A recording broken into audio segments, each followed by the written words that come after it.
അമ്മേ പരിശുദ്ധമ്മേ, അമ്മേ പരിശുദ്ധമേ, ദൈവമാതാവേ, കൃപാസനത്തിലൂടെ ഞങ്ങൾക്കും ഞങ്ങളുടെ ദേശത്തിനും അമ്മ മധ്യസ്ഥം തേടി തന്ന എല്ലാ അനുഗ്രഹങ്ങൾക്കും കൃപകൾക്കും ഞങ്ങളിപ്പോൾ ഹൃദയം നിറഞ്ഞ നന്ദി പറയുന്നു.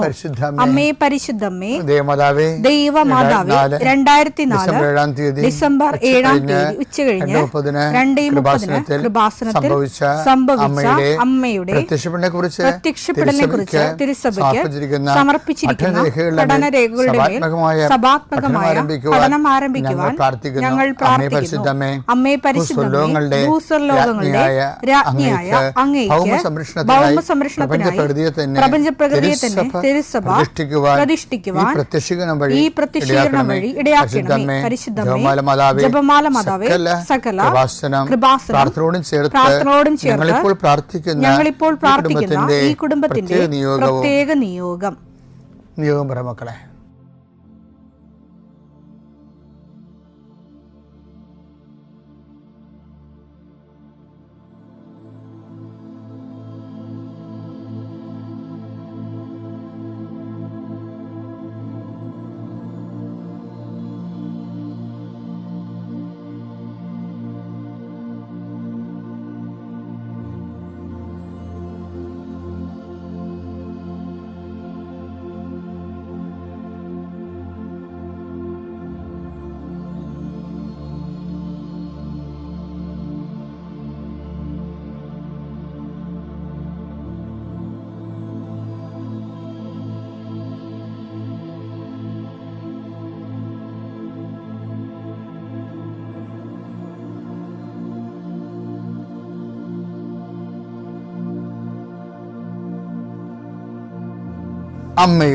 അമ്മയുടെ പ്രത്യക്ഷീകരണത്തിന്റെ ഈ അനുഗ്രഹവേളയിൽ ഞങ്ങൾക്ക് സാധിച്ചു തരുവാൻ കനിയണമേ.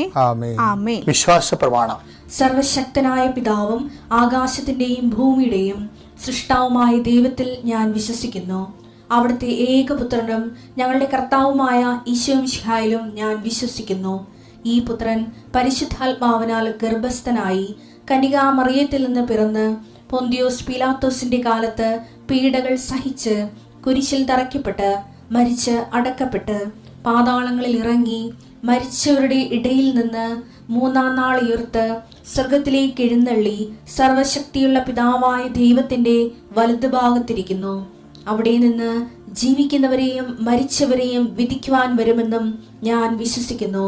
പരിശുദ്ധാത്മാവിലും ഞാൻ വിശ്വസിക്കുന്നു. വിശുദ്ധ കത്തോലിക്കാ സഭയിലും പുണ്യവാന്മാരുടെ ഐക്യത്തിലും പാപങ്ങളുടെ മോചനത്തിലും ശരീരത്തിന്റെ ഉയർപ്പിലും നിത്യമായ ജീവിതത്തിലും ഞാൻ വിശ്വസിക്കുന്നു. ആമേൻ. സുഖസ്ഥനായ ഞങ്ങളുടെ പിതാവേ, അങ്ങയുടെ നാമം പൂജിതമാകണമേ. അങ്ങയുടെ രാജ്യം വരണമേ. അങ്ങയുടെ തിരുമനസ് സ്വർഗത്തിലെ പോലെ ഭൂമിയിലും ആകണമേ. അന്നു വേണ്ടുന്ന ആഹാരം ഇന്ന് ഞങ്ങൾക്ക് തരണമേ. ഞങ്ങളോട് തെറ്റ് ചെയ്യുന്നവരോട് ഞങ്ങൾ ക്ഷമിക്കുന്നത് പോലെ ഞങ്ങളുടെ തെറ്റുകൾ ഞങ്ങളോടും ക്ഷമിക്കണമേ. ഞങ്ങളെ പ്രലോഭനത്തിൽ ഉൾപ്പെടുത്തരുതേ, തിന്മയിൽ ഞങ്ങൾ രക്ഷിക്കണമേ. ആമേൻ. നന്മ നിറഞ്ഞ മറിയമേ, സ്വസ്തി. കർത്താവ് അങ്ങയുടെ കൂടെ സ്ത്രീകളിൽ അങ്ങ് അനുഗ്രഹിക്കപ്പെട്ടവളാകുന്നു. അങ്ങയുടെ ഉദരത്തിൻ ഫലമായി ഈശോ അനുഗ്രഹിക്കപ്പെട്ടവനാകുന്നു. പരിശുദ്ധ മറിയമേ, തമ്പുരാന്റെ അമ്മേ, പാപികളായ ഞങ്ങൾക്ക് വേണ്ടി ഇപ്പോഴും ഞങ്ങളുടെ മരണസമയത്തും തമ്പുരാനോട് അപേക്ഷിക്കണമേ. ആമേൻ. കർത്താവേ, നിന്റെ ഉന്നതമായ നാമത്തിന് സ്തോത്രം ചെയ്യാം. കർത്താവേ, നിന്റെ വിശുദ്ധ പൗരോഹിത്യത്തെ മഹത്വപ്പെടുത്തണമേ. കർത്താവേ, സഭയിലുള്ള സാന്നിധ്യം പ്രകടമാക്കണമേ. 40 വർഷം അർപ്പിച്ച കുർബാനയുടെ യോഗ്യതയാൽ കൃപാസ്ഥാനത്താരെ ജീവനോടെ പ്രത്യക്ഷപ്പെട്ട പരിശുദ്ധ അമ്മയുടെ പ്രത്യക്ഷീകരണ സ്ഥിരീകരണത്തിനായി ഇന്ന് കൃപാസ്ഥാനത്താരെ നടക്കുന്ന 10,000-കണക്കിന് മനുഷ്യരുടെ പ്രാർത്ഥനയോട് കൂടെ ദൈവവേദലെ ഞാൻ നിന്നെ ഈശോനാമത്തിൽ ആസ്വദിക്കുന്നു. കർത്താവേ, ജോലിയില്ലാത്തവര്, വീടില്ലാത്തവര്, ജീവിതത്തിൽ കലഹങ്ങളും ഭിന്നതകൊണ്ട് പിരിഞ്ഞു താമസിക്കുന്ന ജീവിത പങ്കാളികളെ, കുഞ്ഞുങ്ങളുടെ തെറ്റായ അവസ്ഥകൾ കണ്ട് വിഷമിക്കുന്ന മാതാപിതാക്കന്മാരെ, ശാരീരികമായ രോഗങ്ങളെ അവസരപ്പെടുന്നതും രോഗം ആകുന്നതിന് സമയമെടുക്കുന്നില്ലെന്ന് ഓർത്ത് ഉത്കണ്ഠപ്പെടുന്നവരെയും സമർപ്പിച്ച് പ്രാർത്ഥിക്കുന്നു. ഇന്ന് യാത്ര ചെയ്യുന്നവരെ, ഇന്നത്തെ യാത്രയ്ക്ക് വേണ്ടി വിധവിധമായ ഒരുക്കിയിരിക്കുന്ന ലക്ഷ്യങ്ങൾ, കണ്ടുമുട്ടുന്ന വ്യക്തികൾ, സംസാരിക്കുന്ന സംഭാഷണങ്ങൾ, എഴുതുന്ന രേഖകൾ, ഒപ്പിടുന്ന ഡോക്യുമെൻറ്റുകൾ, പങ്കെടുക്കുന്ന ഇൻ്റർവ്യൂകൾ, സെൻഡ് ചെയ്യുന്ന മെസ്സേജുകൾ എല്ലാം കർത്താവിൻ്റെ കൃപയാൽ നിറയപ്പെടാനും നീ ഇന്ന് തിരികെ എത്തുന്ന സമയത്ത് കർത്താവിൻ്റെ കൃപ നിന്നെ നിറഞ്ഞു നിന്നുകൊണ്ട് സന്തോഷം വന്ന് ഉറങ്ങുവാനും ഇന്നത്തെ ദിവസം മുൻനിർത്തി നീ കണ്ടുമുട്ടുന്ന ഓരോ നിമിഷങ്ങളെയും, നിൻ്റെ ഓരോ സമയങ്ങളെയും, സന്ദർഭങ്ങളെയും, എല്ലാം സംരംഭങ്ങളെയും പരിശുദ്ധമ്മ ദൈവമാതാവിൻ്റെ മധ്യസ്ഥത്തിൽ രാത്രിയും തിരിച്ചെത്തുന്നവരെ കർത്താവിൻ്റെ നാമത്തിൽ അമ്മമാതാവിൻ്റെ മധ്യസ്ഥതയും ഞാൻ നിൻ്റെ ജീവിതത്തെയും നിൻ്റെ കുടുംബത്തെയും ഈശോ നാമത്തെ ആശീർവദിക്കുന്നു. ഈ പാഷൻ നെറേറ്റീവ്സ് ഇല്ലേ, പീഡാനുഭവ പ്രവചനങ്ങൾ, ഉയർത്തെഴുന്നേൽപ്പിനെ കുറിച്ച് ഈശോ വധിക്കപ്പെടും എന്ന് പറയുമ്പോൾ തന്നെ അവർ ഷോക്കായി. പിന്നെ ഉയർത്തെഴുന്നേൽപ്പിനെ കുറിച്ച് അവർക്ക് അത്ര ബോധമല്ല, പക്ഷെ അത് നിഗൂഢമായിട്ട് അവിടെ ഇരിക്കുക. അതുകൊണ്ട് അവർക്ക് ബോധമല്ലെങ്കിലും അവരെ ലളിതമാക്കി ഈശോ അത് കൊടുക്കണില്ല. ആ വചനം കഠിനമായിട്ട് തന്നെ ഇരിക്കുകയാണ്. അതാണ് ലൂക്ക 45 അവർക്ക് ഈ വചനം മനസ്സിലാക്കാൻ പ്രവചനം മനസ്സിലായില്ല. അവർക്ക് മനസ്സിലാക്കാൻ സാധിക്കാത്ത വിധം അത് അത്ര നിഗൂഢമായിരുന്നു. ആ നിഗൂഢ വചനമാണത്. ഇപ്പൊ നിഗൂഢ വചനങ്ങളുണ്ട്. അതിനുശേഷം ഇപ്പൊ നിഗൂഢ വചനങ്ങള് കർത്താവിന്റെ ഉയർപ്പിനെ കുറിച്ചുള്ള വചനങ്ങൾ ഈ ഒക്കൾട്ടായിട്ട് മാറണത്. ഈ ഒക്കൾട്ടായിട്ട് വരുന്ന ഗൂഢവചനങ്ങളെയാണ് ശരിക്കും താബോർ ആ മുദ്രവെച്ച വചനത്തിൻ്റെ സീല് പൊട്ടിക്കണത്. അതാണ് മോശയെ കാണിക്കുന്നുണ്ട്, താബോറിൽ ഏലിയയെ കാണിക്കുന്നുണ്ട്. ഉയർപ്പ് എന്താണെന്ന് മനസ്സിലാവും. ഏലിയ 700 കൊല്ലം മുമ്പും മോശ 1200 കൊല്ലം മുമ്പും എടുക്കപ്പെട്ട ആൾക്കാരാണ്. അപ്പം അവർ ഉയർത്തെഴുന്നേറ്റ് നിൽക്കുകയാണ് കർത്താവിൻ്റെ കൂടെ. ഈ കാഴ്ച പറയണത് പിന്നെ താഴേക്ക് വരുമ്പോൾ പറയും, ഇതുപോലെ ഞാനും ഉയർക്കും. പറഞ്ഞു, ഇതുപോലെ ഞാനും ഉയർക്കും, പക്ഷെ ഞാൻ ഉയർക്കണവരെ കണ്ട കാഴ്ച ആരോടും പറയരുത്. ഇത് മനോഹരമാണെന്ന ബൈബിള്. മർക്കോസ് 9:9 അവർ കണ്ട കാര്യങ്ങൾ മനുഷ്യപുത്രൻ മരിച്ചവരിൽ നിന്ന് ഉയർക്കുന്നത് വരെ ഉയർക്കുന്നവരെ ആരോടും പറയരുതെന്ന് മലയിൽ നിന്നിറങ്ങിപ്പോരുമ്പോൾ അവൻ അവരോട് കൽപ്പിച്ചു. ഇപ്പൊ ഇവിടെ മനസ്സിൽ സംശയം ഉണ്ടായില്ല, ഉയർത്തുന്നതിപ്പോൾ എന്താണ്? പക്ഷെ അത് നിഗൂഢ വചനമല്ലേ. ഇത് ശരിക്കും ഗൂഢമായിട്ട് തന്നെ പോവുകയാണ്. കാര്യം മരിച്ചെന്ന് ഉയർക്കുക എന്താണെന്ന് ഈ മോസസിനെ കണ്ടിട്ടും ഏലിയാവിനെ കണ്ടിട്ടും ഈ കക്ഷികൾക്ക് മനസ്സിലായില്ല. അതാണ് താബോറിൽ നിന്ന് ഇറങ്ങി വരുമ്പോൾ ഈ കാഴ്ച, ഞാൻ ഉയർത്തി നിൽക്കുന്നവരെ ആരോടും പറയരുതെന്ന് ഈശോ പറയുമ്പോഴും അങ്ങനെ പറയുന്നുണ്ടെങ്കിലും ഈ വചനം ഗൂഢമായിട്ടിരിക്കുന്നു എന്നുള്ള സൂചനയാണ് അവരുടെ സംശയത്തിന് വരണത്. എന്താണ് അവർ പറയണത്? 9:10 താബോറിൽ നിന്ന് ഇറങ്ങി കർത്താവ് പറഞ്ഞു, ഈ കാഴ്ച നിങ്ങൾ മാത്രം കണ്ടതാണ്, ഇത് ആരോടും പറയരുത്, ഞാൻ ഉയർത്തി നിൽക്കുന്നവരെ എന്ന് പറഞ്ഞപ്പോഴേ ഈ മോസസിനെ ഏലിയാവിനെ അവരെ കണ്ടില്ലേ, ഉയർത്തി നിന്നിട്ട ആൾക്കാരാ. എന്നിട്ട് പോലും മനസ്സിലായില്ല. കാര്യം എന്താണ്? അത് നിഗൂഢ വചനമാണ്. അതാണ് പറയണത്. 9:45 പറയണില്ലേ, ആ വചനം ഗൂഢമായിരുന്നു എന്ന്. ഇപ്പൊ എന്താ പറയണത്? 9:10 എന്താ പറയണത്? മരിച്ചവരിൽ നിന്ന് ഉയർക്കുക എന്നത് എന്താണെന്ന് ചിന്തിച്ചുകൊണ്ട് അവർ ഈ വചനം രഹസ്യമായി സൂക്ഷിച്ചു. ഇതാണ് വിഷയം. ഇത് ഈശോയുടെ മനസ്സിനെ വളരെ തളർത്തിയിട്ടുണ്ട്. ഇതിൻ്റെ ഒരു മാനസിക അന്തരീക്ഷം വളരെ വല്ലാത്തതാണ്. ഈ 3 പേരെയും, യാക്കോബിനെയും യോഹന്നാനെയും പത്രോസിനെയും കർത്താവിന് ഉയർത്തുന്നതിന് പകരം അതിൻ്റെ ഡമ്മി ആയിട്ട് ഡെമോ കാണിച്ചു. ആര്?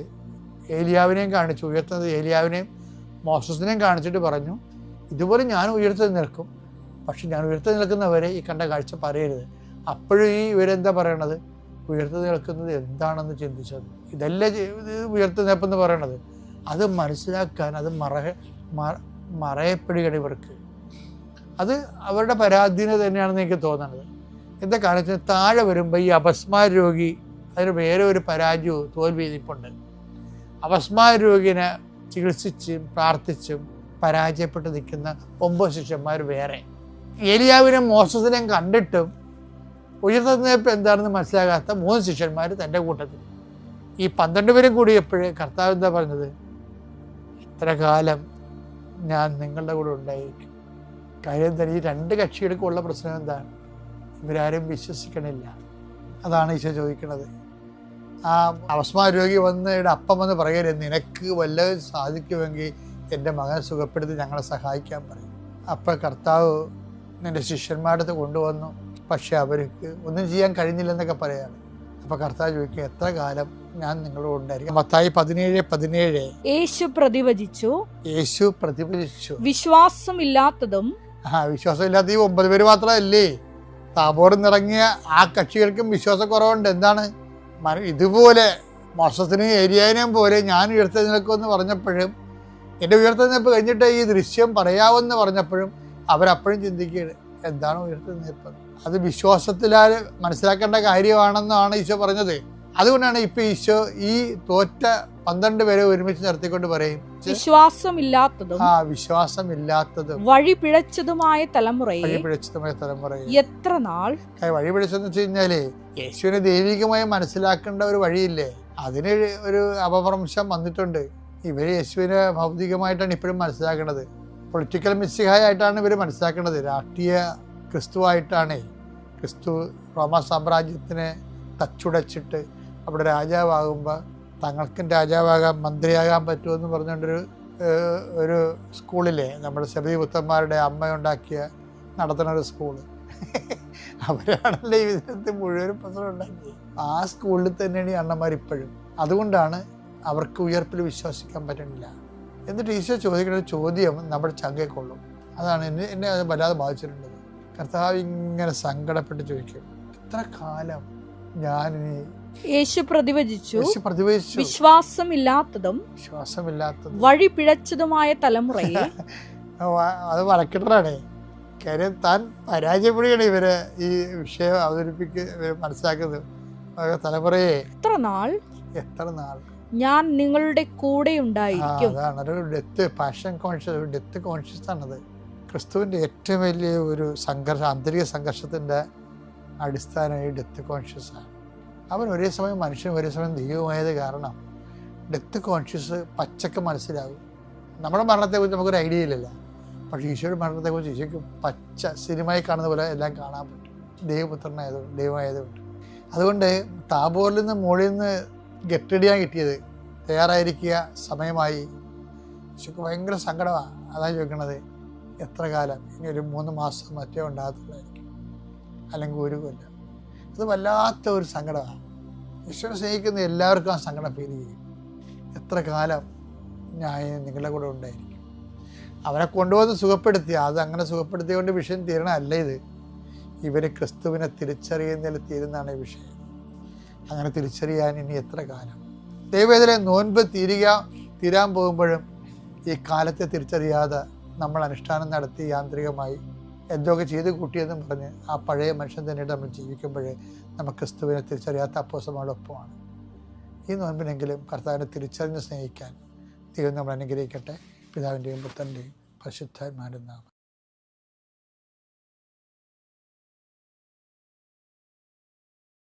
അത്യപൂർവ ദൈവാനുഭവങ്ങൾ ഇനി നിങ്ങൾക്കും സ്വന്തം.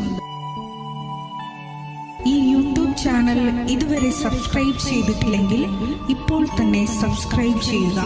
ഈ വീഡിയോ ഇപ്പോൾ തന്നെ നിങ്ങളുടെ സുഹൃത്തുക്കൾക്ക് ഷെയർ ചെയ്തുകൊണ്ട് കർത്താവിൻ്റെ പ്രേക്ഷിതരാകുക. യേശുവേ നന്ദി, യേശുവേ ആരാധന. ഇനി വിശുദ്ധാൽത്താരയിൽ അമ്മയുടെ പ്രത്യക്ഷീകരണത്തിൻ്റെ സാക്ഷ്യം പറയുവാനായി എന്നെയും എൻ്റെ കുടുംബത്തെയും അനുഗ്രഹിച്ച ഈശോയ്ക്കും അമ്മയ്ക്കും ഞാൻ ഒരുപാട് നന്ദി പറയുന്നു. എൻ്റെ പേര് അനുപമ ജെയ്സൺ. ഞാൻ തൃശ്ശൂർ ജില്ലയിലെ saint Antony's church Purathur Alappad അംഗമാണ്. ഇതെൻ്റെ അപ്പൻ ജെയ്സൺ, ഇതെൻ്റെ അമ്മ ലിസി. ഞങ്ങളിവിടെ ആദ്യമായിട്ട് ഉടമ്പടി എടുത്തത് 2022 ആദ്യമായിട്ട് ഇവിടെ വന്ന് ഉടമ്പടി എടുക്കുന്നത്. അപ്പനാണ് ആദ്യമായിട്ട് വന്ന് ഉടമ്പടി എടുത്തത്. ഞങ്ങളുടെ ഏറ്റവും വലിയ ഒരു സ്വപ്നമായിരുന്നു ഞങ്ങളുടെ ഭവനം എന്ന് പറയുന്നത്. ഏകദേശം ഞങ്ങൾ താമസിച്ചിരുന്ന ഭവനത്തിന് 50 കൊല്ലത്തോളം പഴക്കമുണ്ടായിരുന്നു. ഒട്ടും വാസയോഗ്യമായിട്ടുള്ളൊരു ഭവനമായിരുന്നില്ല ഞങ്ങളുടെ. വെള്ളപ്പൊക്കത്തിന് ശേഷം തീരെ അതിലൊന്നും ഞങ്ങൾക്ക് ചെയ്യാൻ പറ്റില്ല. അറ്റകുറ്റപ്പണികൾ ഞങ്ങൾ ചെയ്തിരുന്നെങ്കിലും ഒട്ടും ഞങ്ങൾക്ക് താമസിച്ച് പോരാൻ പറ്റാത്ത രീതിയായിരുന്നു. അപ്പം ഞങ്ങൾ സ്വന്തമായിട്ടൊരു ഭവനം വേണം എന്ന അതിയായ ആഗ്രഹം കൊണ്ടാണ് ഇവിടെ വന്ന് പ്രാർത്ഥിച്ചതും ഉടമ്പടി എടുത്തതൊക്കെ. അതിൻ്റെ ഫലമായിട്ട് ഞങ്ങൾ കുറേ നാൾ പ്രാർത്ഥിച്ചു. ഉടമ്പടി ഉപ്പ് വീടിന് 4 അതിരുകളിലും ഞങ്ങൾ വെതറി എന്നും പ്രാർത്ഥിക്കുമായിരുന്നു. അങ്ങനെ പ്രാർത്ഥിച്ച്, പക്ഷെ ഞങ്ങളുടെ കയ്യിൽ 1 രൂപ പോലും സാമ്പത്തികമായിട്ട് എടുക്കാനുണ്ടായിരുന്നില്ല. 1 രൂപ പോലും ഉണ്ടായിരുന്നില്ല. ഞങ്ങൾ എങ്ങനെ വീട് പണി തുടങ്ങും, എങ്ങനെ കാര്യങ്ങൾ മുന്നോട്ട് പോകും, ഇതൊന്നും ഞങ്ങൾക്ക് അറിയില്ലായിരുന്നു. അമ്മയുടെ അടുത്ത് ഞങ്ങൾ പ്രാർത്ഥിച്ചത്, അമ്മയ്ക്ക് അനുയോജ്യമാണ് എന്നുണ്ടെങ്കിൽ മാത്രം ഞങ്ങൾക്കൊരു ഭവനം തരിക എന്നതായിരുന്നു. പ്രാർത്ഥിച്ചതിൻ്റെ ഫലമായിട്ട് ഞങ്ങൾക്ക് 2023 2 കുറി അടുപ്പിച്ച് 2 കുറി 10 ലക്ഷത്തിൻ്റെ 2 കുറി ഞങ്ങൾക്ക് ലഭിച്ചു. അപ്പം ഞങ്ങൾക്ക് ഒരു അടയാളം കിട്ടി. അമ്മ ആഗ്രഹിക്കുന്നതാണ് ഞങ്ങളുടെ ഭവനം, ഞങ്ങൾക്ക് ഒരു ഭവനം വേണമെന്ന് അമ്മയുടെ ആഗ്രഹമാണ് എന്ന് ഞങ്ങൾക്ക് വെളിപ്പെടുത്തി കിട്ടി. പിന്നീടും ഞങ്ങൾക്ക് ഒരു അടയാളം കൂടി വേണം എന്നുള്ളത് ഒരിതായിരുന്നു. അപ്പോൾ ഞങ്ങൾ ഒന്നും കൂടിയും പ്രാർത്ഥിച്ചു. ഉപ്പ് വെതറി 4 സ്ഥലത്തും 4 അതിരിലും ഉപ്പ് വെതറി ഞങ്ങൾ വീണ്ടും പ്രാർത്ഥിക്കാൻ തുടങ്ങി. അമ്മേ, ഇത് ഞങ്ങൾക്ക് യോഗ്യത തന്നെ ഉള്ളതാണോ എന്ന് ഞങ്ങൾക്ക് ഒന്നുകൂടി ഉറപ്പ് തരണേ എന്നുള്ളത് അറിയാൻ വേണ്ടിയിട്ട് ഞങ്ങൾ നോക്കിയപ്പോൾ ഞങ്ങളുടെ വീട് പൊളിക്കാൻ വന്ന ആൾ ഇവിടെ വന്ന് ഉടമ്പടി എടുത്ത ഒരു വ്യക്തിയായിരുന്നു ഞങ്ങൾക്ക് വീട് പൊളിക്കാൻ വന്നിട്ടുള്ള ആൾ. ഞങ്ങളുടെ അങ്ങനെ വീടിൻ്റെ പണി ആരംഭിച്ചു. 2024 മാർച്ച് 13 ഞങ്ങളുടെ വീടിന് കല്ലിടലായിരുന്നു. ഞങ്ങൾ ഉടമ്പടി വസ്തുക്കളായ ഉപ്പ്, കാശുരൂപം ഇതെല്ലാം വെച്ചിട്ടാണ് ഞങ്ങൾ ഞങ്ങളുടെ വീടിൻ്റെ തറക്കല്ലിട്ടത്. 1 കൊല്ലത്തിനുള്ളിൽ എങ്ങനെയാണ്, ഏത് രീതിയിലാണ് ഞങ്ങൾക്ക് സാമ്പത്തികം കിട്ടിയതെന്ന് ഒന്നും ഞങ്ങൾക്ക് അറിയില്ല. കാരണം ഓരോ ആവശ്യത്തിനും ഓരോ ഇതിനും ഞങ്ങളുടെ അമ്മ ഈശോയും ഞങ്ങൾക്ക് കൃത്യസമയത്ത് ആളുകളിലൂടെ ഞങ്ങൾക്ക് തന്നു. ഞങ്ങൾ വേറൊരാളുടെ കയ്യിൽ നിന്ന് പണം വാങ്ങാം, അങ്ങനത്തെ ഇത് പാടില്ല അമ്മയെന്ന് ഞങ്ങൾ തീർത്തും വിശ്വസിച്ചിരുന്നു, പ്രാർത്ഥിച്ചിരുന്നു അമ്മയുടെ അടുത്ത്. അതുവഴി ഞങ്ങളുടെ തന്നെ പൈസ കൊണ്ട് അമ്മ ഞങ്ങൾക്ക് ഭവനം പണിയാൻ വേണ്ടിയിട്ട് ഒരു അനുഗ്രഹം തന്നു. ഇപ്പോൾ കഴിഞ്ഞ 2025 നവംബർ 22 ഞങ്ങളുടെ പുതിയ വീടിൻ്റെ പാലുകാച്ചലായിരുന്നു. ഞങ്ങളിപ്പോൾ പുതിയ വീട്ടിലാണ് ഞങ്ങൾ താമസിക്കുന്നത്. അമ്മയ്ക്കും ദൈവത്തിനും 1000 നന്ദി. രണ്ടാമത്, എൻ്റെ അപ്പൻ്റെ ഒരു ജോലി ആവശ്യമായിരുന്നു ഉടമ്പടിയിൽ വെച്ചിരുന്നത്. അപ്പൻ വന്ന് ഉടമ്പടി പുതുക്കി 1 മാസം കഴിഞ്ഞപ്പോൾ ഞങ്ങളിങ്ങനെ കുറേ നാളായിട്ട് നല്ലൊരു ജോലി, മെച്ചപ്പെട്ടൊരു വരുമാനം ഇതൊക്കെ ആഗ്രഹിച്ചുകൊണ്ടാണ് ഞങ്ങൾ മുന്നോട്ട് പോയത്. പക്ഷേ വയസ്സ് അത് ഒരു വെല്ലുവിളിയായിരുന്നു ഞങ്ങളുടെ മുന്നിൽ. കാരണം അപ്പൻ 56 വയസ്സ്, ഇനി പുറത്തേക്ക് പോകാൻ ചാൻസ് ഇല്ല. കാരണം എല്ലാ ഇൻ്റർവ്യൂകളും റിജക്ഷൻ വരും ഒക്കെ ഞങ്ങളുടെ മുമ്പിലുണ്ടായിരുന്നു. അപ്പോൾ ഞങ്ങൾ വെച്ചതും അങ്ങനെ തന്നെ, എല്ലാ ജോലികളും എല്ലാതും ഞങ്ങൾക്ക് റിജക്ഷനായിരുന്നു വയസ്സിൻ്റെ ഇത് കാരണം. ഞങ്ങളങ്ങനെ അപ്പനോട് വന്ന് ഉടമ്പടി പുതുക്കി 1 മാസം കഴിഞ്ഞപ്പോൾ ഞങ്ങൾക്ക് പത്രത്തിൽ ഇങ്ങനെ ഒരു പരസ്യം വന്നു, ഒരു ഹോട്ടലിൽ ഒരു മാനേജറുടെ പോസ്റ്റ്. ഞങ്ങൾ എന്തെങ്കിലും ആവട്ടെ എന്ന് വെച്ച് ഞങ്ങൾ കൊടുത്തു. ഇൻ്റർവ്യൂവിന് പോകുന്ന സമയത്ത് അപ്പൻ ഉടമ്പടി വസ്തുക്കളായ കാശുരൂപം അപ്പൻ്റെ കയ്യിലുണ്ടായിരുന്നു. അപ്പൻ ഉടമ്പടി എടുത്തതാണ്. കാശുരൂപം കയ്യിലുണ്ടായിരുന്നു, ഉപ്പ്, വെഞ്ചിച്ച ഉപ്പ് കയ്യിലുണ്ടായിരുന്നു, തൈലമെല്ലാം പുരട്ടിയിട്ടാണ് അപ്പൻ ഇൻ്റർവ്യൂവിന് പോയത്. അന്ന് രാവിലെ ഇൻ്റർവ്യൂവിന് അല്ലാതും അവിടെ ചെന്നിട്ടായിരിക്കും ഇൻ്റർവ്യൂ, സ്ഥലത്ത് ചെന്ന് നേരിട്ടായിരിക്കും ഇൻ്റർവ്യൂ എന്നാണ് പറഞ്ഞത്. പക്ഷെ അന്ന് രാവിലെ എല്ലാവർക്കും മെസ്സേജ് അയച്ചിട്ടുണ്ടായിരുന്നു, ഓൺലൈനായിട്ടായിരിക്കും ഇൻ്റർവ്യൂ എന്ന്, ഓഫ്ലൈൻ ആയിരിക്കില്ല, ഓൺലൈനായിട്ടായിരിക്കും ഇൻ്റർവ്യൂ എന്ന് മെസ്സേജ് കിട്ടി. പക്ഷെ എൻ്റെ അപ്പന് മാത്രം ആ മെസ്സേജ് വന്നില്ല. അപ്പൻ അവിടെ എത്തിക്കഴിഞ്ഞപ്പോൾ ആ മാഡം പറഞ്ഞു, എന്തായാലും ഇൻ്റർവ്യൂവിന് വന്നതല്ലേ, നമുക്ക് ഇൻ്റർവ്യൂ ചെയ്യാമെന്ന് പറഞ്ഞു. എൻ്റെ അപ്പനെ മാത്രമാണ് നേരിട്ട് ആ മാഡം ഇൻ്റർവ്യൂ ചെയ്തത്. അപ്പൻ ഉപ്പ് ആ ഇൻ്റർവ്യൂവിന് കയറുന്നതിന് മുമ്പ് അവിടെ വെതറിയിരുന്നു. അങ്ങനെ ആൾ പറഞ്ഞു, അറിയിക്കാം, വെയിറ്റ് ചെയ്യൂ, അറിയിക്കാം എന്നൊക്കെ പറഞ്ഞു. അങ്ങനെ ഒരു മാസം കഴിഞ്ഞ് ഇപ്പോൾ അവിടെ നിന്ന് വിളി വന്നു, നിങ്ങൾക്ക് ജോലി ശരിയായിട്ടുണ്ട് എന്ന് പറഞ്ഞിട്ടാണ് വിളി വന്നത്. അതും ഏകദേശം 40 വർഷത്തോളമായിട്ടുണ്ട് ആ കമ്പനി. മസ്കറ്റിലാണ് ആ കമ്പനി. 40 വർഷത്തോളമായിട്ട് സേവനം ചെയ്യുന്ന ഹോട്ടലാണ്. ഇന്നേ വരെ വിളിക്കാത്തൊരു പോസ്റ്റ്, അത് എൻ്റെ അപ്പന് വേണ്ടി മാത്രമായിട്ട് എൻ്റെ അമ്മയും ഈശോയും തരാണ് ചെയ്തത്. ഇന്നേ വരെ ഹോട്ടൽ മാനേജർ എന്ന് പറഞ്ഞൊരു പോസ്റ്റ് അവിടെ ഉണ്ടായിരുന്നില്ല. ആ ഒരു പോസ്റ്റിലേക്കാണ് എൻ്റെ അപ്പന് ഈശോ ജോലി തന്ന് അനുഗ്രഹിച്ചത്. എൻ്റെ അമ്മ ഉടമ്പടിയിൽ വെച്ചിട്ടുണ്ടായിരുന്നതായിരുന്നു ജപമാല റാലി 2024 ജപമാല റാലിക്ക് മുമ്പ് എൻ്റെ അപ്പന് ജോലി കിട്ടണമെന്ന്. ജപമാല റാലിക്ക് മുമ്പ് ഡേറ്റ് ഇട്ട് പ്രാർത്ഥിച്ചതിൻ്റെ ഫലമായിട്ട് ഒക്ടോബർ 17 എൻ്റെ അപ്പന് വിസ വരികയും 18 എൻ്റെ അപ്പൻ അവിടെ ജോലിയിൽ കയറുകയും ചെയ്തു. എൻ്റെ അമ്മയ്ക്കും എൻ്റെ ഈശോയ്ക്കും 1000 ഞാൻ നന്ദി പറയുന്നു. മൂന്നാമതായിട്ട് എൻ്റെ ജോലിയുടെ സംബന്ധമായിട്ടുള്ള സാക്ഷ്യമാണ്. ഞാൻ 2024 മെയ് മാസത്തിലാണ് ഇവിടെ വന്നിട്ട് ഉടമ്പടി എടുത്തത്. എൻ്റെ പരീക്ഷ കഴിഞ്ഞതിന് ശേഷമാണ് ഞാൻ ഇവിടെ വന്നിട്ട് ഉടമ്പടി എടുക്കുന്നത്. ഞാൻ പഠിച്ചത് മെഡിക്കൽ ലാബ് ടെക്നീഷ്യൻ എന്ന കോഴ്സാണ്. അപ്പം ഞങ്ങളുടെ കോഴ്സിൽ 6 മാസമെങ്കിലും ട്രെയിനിങ് ഇല്ലാതെ ഞങ്ങൾക്ക് സ്റ്റാഫായിട്ട് സാലറി വിത്ത് ജോലി ഞങ്ങൾക്ക് കിട്ടില്ല. മാക്സിമം 6 മാസമെങ്കിലും ഞങ്ങൾക്ക് ട്രെയിനിങ് പീരീഡ് വേണം. ഞാൻ ഒരു 3 മാസം ട്രെയിനിങ് നടത്തി. 3 മാസം കഴിഞ്ഞപ്പോൾ ഞാൻ കൊടുത്തിട്ട് പോലും ഇല്ലാത്ത ഒരു ഹോസ്പിറ്റലിലേക്ക് എനിക്ക് എന്നെ ഇൻ്റർവ്യൂവിന് വിളിക്കും. ഞാൻ എൻ്റെ ഫ്രണ്ടിൻ്റെ കൂടെ പോയതായിരുന്നു. ഞാനിവിടെ വന്ന് ഉടമ്പടി എടുത്തിട്ടാണ് ഞാൻ പോയത്. അപ്പോൾ എൻ്റെ ഫ്രണ്ടിൻ്റെ കൂടെ പോയപ്പോൾ വിളിക്കുക പോലും ചെയ്യാത്തൊരു ഇൻ്റർവ്യൂ, ആ ഇൻ്റർവ്യൂവിന് എനിക്ക് പങ്കെടുക്കാൻ സാധിച്ചു. ഞാൻ പറഞ്ഞു, അമ്മ എനിക്ക് ഈ ചോദിച്ചാൽ എനിക്കൊന്നും അറിയില്ല, എന്താ പറയണ്ടേ എങ്ങനെയാണ് പറയണ്ടേന്നൊന്നും എനിക്ക് അറിയില്ല കേട്ടോ എന്ന് പറഞ്ഞു. അത് ഈശോയുടെ വിശുദ്ധ ഉപ്പും അമ്മയുടെ കാശുരൂപവും കയ്യിലും മുറുക്കി പിടിച്ചിട്ടാണ് ഞാൻ ഇൻ്റർവ്യൂവിന് കയറിയത്. പക്ഷേ ഒരു ചോദ്യം പോലും എന്നോട് അവർ ചോദിച്ചില്ല. നേരെ എന്നെ മാനേജറുടെ റൂമിൽ കൊണ്ടുപോയി എന്നോട് ചോദിച്ചു, എന്ന് കയറാൻ പറ്റും നിനക്കെന്ന് ചോദിച്ചു. അങ്ങനെയാണ് എനിക്ക് 3 ദിവസം കഴിഞ്ഞപ്പോൾ അവർ ഹോസ്പിറ്റലിൽ നിന്ന് വിളിച്ചു, അനുപമ നിന്നെ സ്റ്റാഫായിട്ട് ഞങ്ങൾ സെലക്ട് ചെയ്യാണ്, വിത്ത് സാലറി ഞങ്ങൾ സ്റ്റാഫായിട്ട് സെലക്ട് ചെയ്യുകയാണെന്ന് പറഞ്ഞു. 6 മാസം ട്രെയിനിങ് കഴിഞ്ഞാൽ മാത്രമാണ് ഞങ്ങൾക്ക് ഞങ്ങളുടെ ഫീൽഡിൽ ഒരു ജോലി കിട്ടുന്നത്. പക്ഷേ സമയച്ചുരുക്കത്തിൻ്റെ അമ്മ എനിക്ക് 3 മാസം കൊണ്ട് എനിക്ക് വിത്ത് സാലറി എനിക്കൊരു ജോലി, നല്ലൊരു ഹോസ്പിറ്റലിൽ എനിക്കൊരു ജോലി തന്ന് എൻ്റെ അമ്മ എന്നെ അനുഗ്രഹിച്ചു. 4മതായിട്ട് എൻ്റെ രോഗശാന്തിനെ പറ്റിയിട്ടാണ് ഞാൻ പറയുന്നത്. എനിക്ക് ചെവിയിൽ ഇൻഫെക്ഷൻ ഉണ്ടായിരുന്നു. ഒരു 3 വർഷത്തോളമായിട്ട് എനിക്ക് ഇൻഫെക്ഷൻ ഉണ്ടായിരുന്നു. ഞാൻ ഡോക്ടറെ കണ്ടിട്ടും ഇൻഫെക്ഷനൊന്നും മാറുന്നില്ല. ഞാനിവിടെ വന്നിട്ട് ഉടമ്പടി എടുത്തതിന് ശേഷം ഞാൻ എന്നും സ്ഥിരമായിട്ട് ഉടമ്പടി തൈലം ഞാൻ ചെവിയിൽ പുരട്ടുമായിരുന്നു.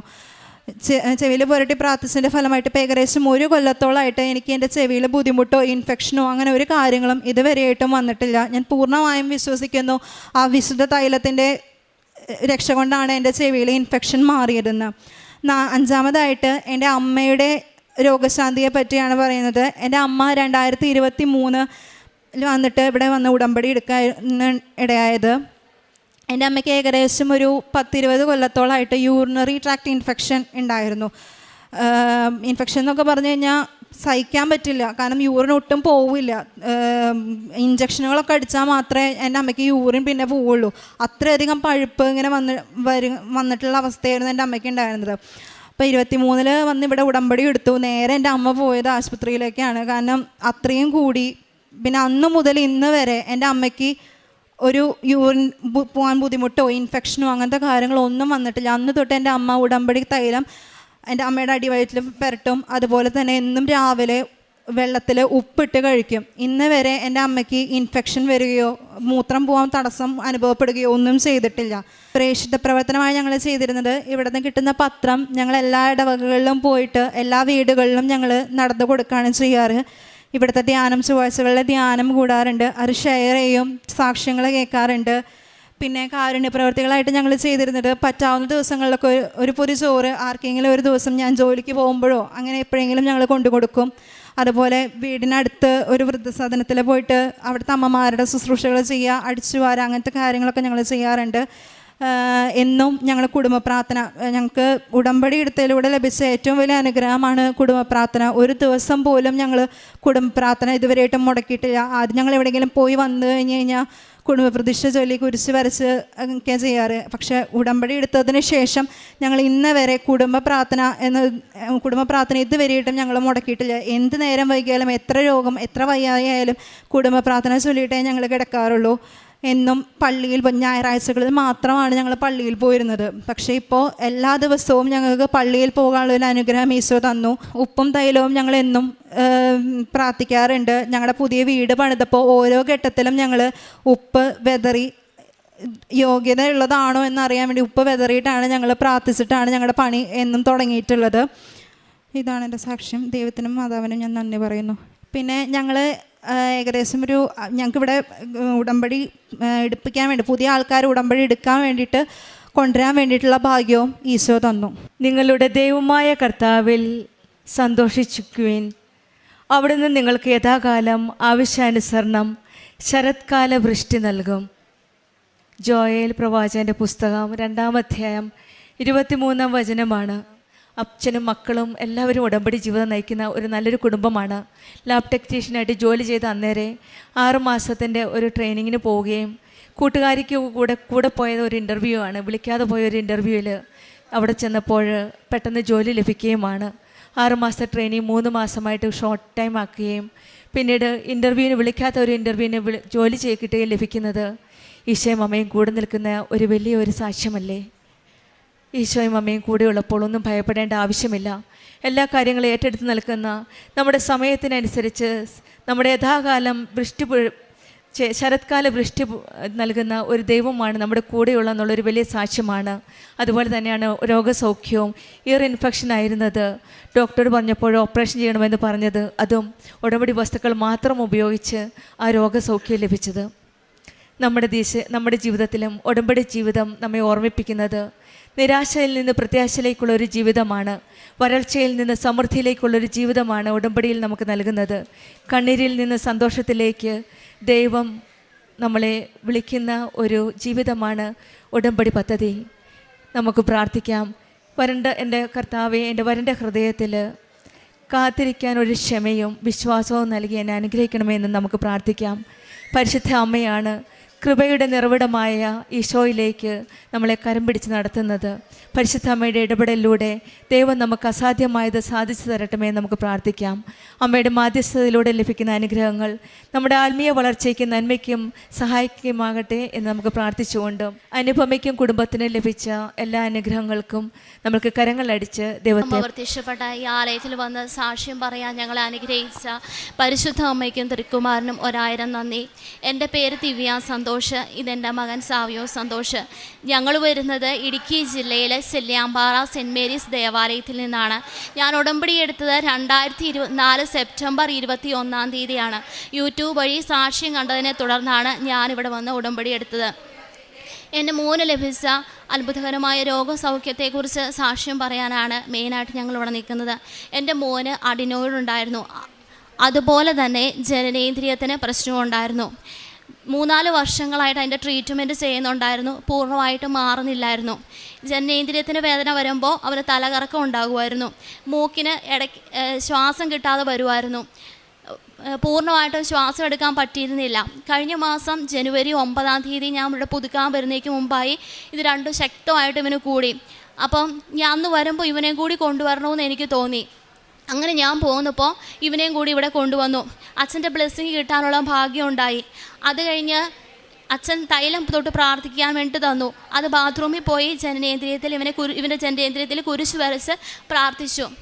അത് കഴിഞ്ഞ് ഞങ്ങൾ നേർച്ച വസ്തുക്കൾ വാങ്ങിക്കാൻ നിൽക്കുമ്പോൾ ഞാൻ ഇവനോട് ചോദിച്ചു, മൂക്ക് ഓപ്പണായി എന്ന് പറഞ്ഞു. അപ്പോൾ ഇവൻ എന്നോട് പറഞ്ഞു, അമ്മ എനിക്കൊരു കീ ചെയിൻ വാങ്ങിച്ചു തരുമോ എന്ന് ചോദിച്ചു. അപ്പോൾ ഇവന് വീട്ടിലെ തെർമോക്കോളും കൊണ്ട് അൽത്താര പോലെ സെറ്റ് ചെയ്തിട്ട് അതിൽ രൂപങ്ങൾ പറക്കി വെക്കുമായിരുന്നു. അപ്പോൾ അവിടെ അവന് തൂക്കിയിടാനാന്ന് എന്നോട് പറഞ്ഞു. ഞാനത് വലിയ കാര്യമായിട്ട് എടുത്തില്ല. ഞാൻ പറഞ്ഞു പിന്നെ പുറത്തുനിന്ന് വാങ്ങിച്ചു തരാം, അങ്ങനെയൊക്കെ ഞാൻ പറഞ്ഞു. അത് കഴിഞ്ഞ് ഞാൻ പോകാൻ വേണ്ടി നിൽക്കുമ്പോൾ ഈ കൃപാസന മാതാവിൻ്റെ മുഖഭാവില്ലേ അതുപോലുള്ളൊരു ചേച്ചി ഞങ്ങളുടെ അടുത്ത് വന്നു. ചേച്ചി എന്ന് പറഞ്ഞ ഒരു 35 വയസ്സിൽ താഴെ പ്രായം കാണുള്ളൂ. അപ്പോൾ എൻ്റെ അടുത്ത് വന്നിട്ട് ചോദിച്ചു, കീ ചെയിൻ വാങ്ങിച്ചോ എന്ന് ചോദിച്ചു. അപ്പോൾ ഞാൻ പെട്ടെന്ന് അതിശയിച്ചത് ആരാ, എനിക്കൊന്നും മനസ്സിലായില്ല. ഞാൻ പിന്നെ ഓർത്തു എൻ്റെ തൊട്ട് പുറകെ നിന്ന് അങ്ങനെ കേട്ടതായിരിക്കുമെന്ന് വിചാരിച്ചു. അപ്പം ഞാൻ പറഞ്ഞു വാങ്ങിച്ചില്ല എന്ന് പറഞ്ഞു. എന്നോട് പറഞ്ഞു, നിങ്ങൾക്കൊരു കീ ചെയിൻ വാങ്ങിച്ചു തരാൻ എനിക്ക് തോന്നുവാന്ന് പറഞ്ഞു. ഭയങ്കര കൃപയാട്ടോ ആ ചേച്ചിയുടെ മുഖത്ത്, ഭയങ്കര സൗമ്യതയാണ്, പഞ്ചപാവമാണ്. അപ്പം ഞാൻ പറഞ്ഞു വേണ്ട, എൻ്റെ കയ്യിൽ പൈസയുണ്ട്, ഞാൻ വാങ്ങിച്ചോളാം, അത് ഏത് പാവങ്ങൾക്ക് കൊടുത്തേരെ, ഞാൻ ഇപ്പോൾ വേണമെങ്കിൽ വാങ്ങിച്ചോളാം എന്ന് പറഞ്ഞു. അപ്പോൾ എന്നോട് പറഞ്ഞു, ഞാനിങ്ങനെ കൊണ്ടുവന്ന് തന്നിട്ട് നിങ്ങൾ വാങ്ങിച്ചില്ലെങ്കിൽ എനിക്ക് വിഷമമാകുമെന്ന് പറഞ്ഞു. അപ്പോൾ പിന്നെ ഞാൻ ഒന്നും പറഞ്ഞില്ല കേട്ടോ. ഞാനും ഒന്ന് ഉടമ്പടി പുതുക്കിയിട്ട് നിൽക്കുവാണെങ്കിൽ ഒന്നും മിണ്ടിയില്ല. പെട്ടെന്ന് എൻ്റെ മുമ്പിലേക്ക് കയറി നിന്നു. ശരിക്കും അധികാരത്തോടു കൂടിയുള്ള പെരുമാറ്റമായിട്ടാണ് ഞങ്ങൾക്ക് തോന്നിയത്. എൻ്റെ മുമ്പിൽ കയറി നിന്ന് വെച്ചിട്ട് മോനോട് കുനിഞ്ഞ് ചോദിച്ചു, മോന് വേണോന്ന് ചോദിച്ചു. ഇപ്പം ഇവനോട് നേരത്തെ മുതൽ പറഞ്ഞു പഠിപ്പിച്ചേക്കുന്ന പരിചയമില്ലാത്തവർ ആരെന്ത് തന്നാലും അങ്ങനെ വാങ്ങിക്കാനൊന്നും പോവണ്ട. ഇവൻ്റെ മനസ്സിൽ എന്തെങ്കിലും ആഗ്രഹം കൊണ്ട് അത് ഒതുക്കി മനസ്സിൽ തന്നെ വെക്കാറേ ഉള്ളൂ. എല്ലാം സാധിച്ചു കൊടുക്കാനൊന്നും നമ്മളെ കൊണ്ട് സാധിച്ചിട്ടില്ല. അപ്പോൾ ഇവൻ പറഞ്ഞു വേണ്ടാന്ന് പറഞ്ഞു. അപ്പോൾ പറഞ്ഞു അങ്ങനെ പറയല്ലടാ കണ്ണാന്ന് പറഞ്ഞ് വലത് കൈ കൊണ്ട് ഈ കീ ചെയിന് ഇവൻ്റെ ഈ വലത്ത് പോക്കറ്റിലിട്ട് കൊടുത്തു. ഇവൻ ഈ സൈഡിലാണ് നിൽക്കുന്നത്, ഈ അമ്മ ഈ സൈഡിൽ നിൽക്കുന്നു. സ്വാഭാവികമായിട്ട് ഈ വലത് കൈ കൊണ്ട് ഇടത് പോക്കറ്റിലിടാനാണ് നമുക്ക് തോന്നുള്ളൂ. പക്ഷെ അങ്ങനെയല്ല ചെയ്തത്. അത് കഴിഞ്ഞിട്ട് അതിന് തൊട്ട് മുമ്പ് തന്നെ ഇവനോട് ചോദിച്ചു, മോൻ ഇതിൽ ഏത് കീസേനാണ് ഇഷ്ടമെന്ന്. അപ്പോൾ ഇവനൊന്നും മിണ്ടിയില്ല. അപ്പോഴാണ് പറഞ്ഞത്, എനിക്ക് മോൻ ഈ കീസേൻ തരാനാണ് ഇഷ്ടമെന്നും പറഞ്ഞ് ഈ കീച്ചൻ ഇട്ട് കൊടുത്തു. ആ കയ്യിൽ 2 കീച്ചൻ തൂക്കിയിട്ടിട്ടുണ്ടായിരുന്നു, അതിലൊന്ന് ഇതാ ഇട്ട് കൊടുത്തു.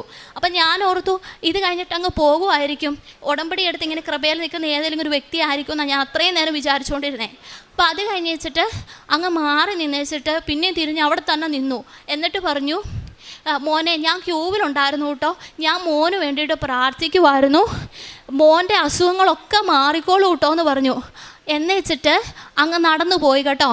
അപ്പം എനിക്ക് ആ പാക മൊത്തം എൻ്റെ തലയ്ക്ക് കിട്ടുന്നത്, വേഗം പോയി ആ വാതിലില്ലേ നേർച്ച വസ്തുക്കളൊക്കെ വാങ്ങിച്ച് നമ്മൾ ഇറങ്ങുന്ന ആ വാതിൽ, അവിടെ ചെന്ന് നോക്കി നിന്നോളാൻ. അപ്പം ഞാൻ ഇവനെയും വിളിച്ചുകൊണ്ട് അങ്ങോട്ട് ചെന്നു. അവിടെ ചെന്ന് നിന്നപ്പം ഈ അമ്മ കുറേ നടന്നങ്ങ് പോകുന്നോടും കണ്ടു. ആ സമയത്ത് തന്നെ ഒരു സെൻറ്റ് നല്ല സുഗന്ധം ഫീൽ ചെയ്തു കേട്ടോ. അപ്പം ഞാൻ ഓർത്തു ഇവിടെ വന്നിട്ട് പോകുമ്പോൾ അമ്മ നമ്മളെ സ്വീകരിക്കുന്നതായിരിക്കുമെന്ന്. ആ സെൻറ്റിൻ്റെ സ്മെല്ല് തന്നെ ഞാൻ 2ാമത് ഇവിടെ പുതുക്കാൻ വന്നപ്പോൾ നമ്മുടെ ഇവിടെ സമയ ഘടികാരം നെഞ്ചിലേറ്റി അമ്മയുടെ ഫോട്ടോ ഉണ്ടല്ലോ, അവിടെ നിന്നപ്പോൾ അതുപോലെ സുഗന്ധം അനുഭവപ്പെട്ടായിരുന്നു.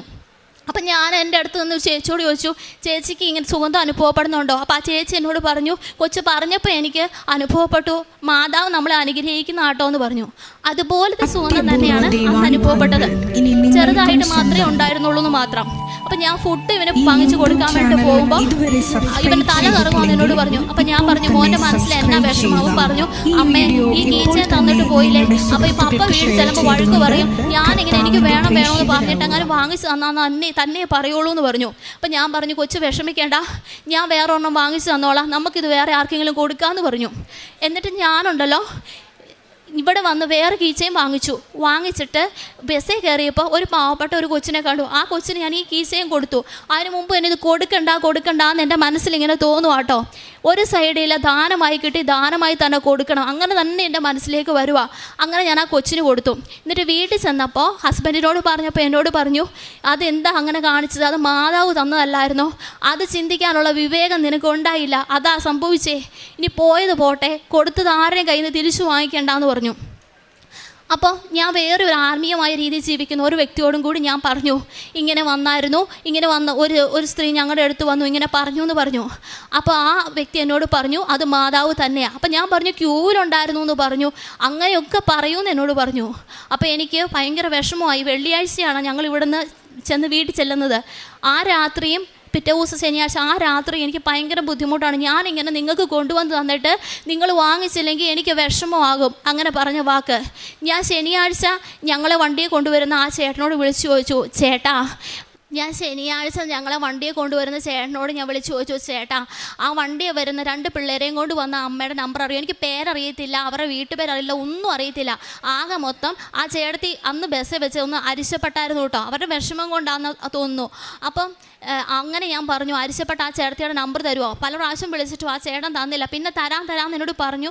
പക്ഷേ ആ ചേട്ടൻ്റെ ഓരോ കാരണങ്ങൾ കൊണ്ടാണ് തരാതിരുന്നേ. അപ്പോൾ അത് കഴിഞ്ഞ് വെച്ചിട്ട് ഞാൻ ചേട്ടനോട് പറഞ്ഞില്ല, ഹസ്ബൻഡിനോട് പറയാതെ ഞാൻ പോകുന്നത്. പറഞ്ഞു കഴിഞ്ഞാൽ എന്നെ വഴുക്ക് പറയും. അപ്പോൾ ഞായറാഴ്ച ഞാൻ ഉടമ്പടി പത്രം കൊടുക്കാൻ പോയി തീരാറാകുന്ന സമയത്ത് ആ ചേട്ടൻ എനിക്ക് വിളിച്ച് ഫോൺ നമ്പർ തന്നു. അപ്പോൾ സന്തോഷമായി, ഇനി എനിക്ക് വിളിച്ചാൽ കിട്ടുമല്ലോ. പിന്നെ ഞാൻ എത്ര പ്രാവശ്യം വിളിച്ചെന്ന് എനിക്ക് തന്നെ അറിയത്തില്ല. പല പ്രാവശ്യം ഞാൻ വിളിച്ചിട്ട് അവർ ഫോൺ എടുക്കുന്നില്ല. പിന്നെ എനിക്ക് ആകെ മൊത്തം വിഷമമായി. ഞാൻ അപ്പം തന്നെ മാതാവിനോട് മാപ്പ് പറഞ്ഞ് ഞാൻ പ്രാർത്ഥിച്ചു കേട്ടോ. ഇത് കർത്താവിൻ്റെ അമ്മ തന്നതാണ്, എനിക്ക് ഞങ്ങൾക്ക് അത് തിരിച്ചു തരണം. എനിക്ക് അറിവില്ലായ്മ കൊണ്ട് ഞാൻ അങ്ങനെ ചെയ്തു പോയതാണ്. അത് ഞങ്ങൾക്ക് മാതാവ് തന്നതാണെങ്കിൽ തിരിച്ചു തന്നാൽ മതി, ഇല്ലെങ്കിൽ തിരിച്ചു തരണ്ട. എന്നിട്ട് ഞാൻ ആ ചേട്ടൻ പറഞ്ഞ സ്ഥലപ്പേര് ആ ചേട്ടൻ എന്നോട് പറഞ്ഞിരുന്നു. ആ സ്ഥലത്ത് ഞാൻ ഇറങ്ങിയിട്ട്, ആ സ്ഥലത്തോടടുത്ത് ഞാൻ ഇറങ്ങിയിട്ട് അവിടെ ഞാൻ പത്രം കുറച്ച് കൊടുത്തിട്ട് ഞാൻ അവരോട് ചോദിച്ചു, മോളി എന്നാ ചേച്ചിയുടെ പേര്, അവരുടെ വീട് അറിയുമോ? ആ ചേട്ടൻ അവിടെ ഉള്ളവർക്ക് അറിയത്തില്ല എന്ന് പറഞ്ഞു.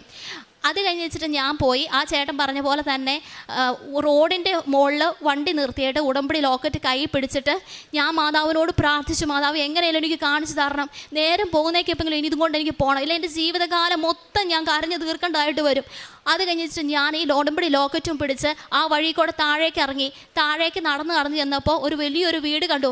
അതല്ലാന്ന് എൻ്റെ മനസ്സിൽ തന്നെ പറഞ്ഞു കേട്ടോ. അത് കഴിഞ്ഞ് തൊട്ട് താഴെ ചെന്ന് കഴിഞ്ഞപ്പോൾ ഒരു കൊച്ചു വീട് കണ്ടു.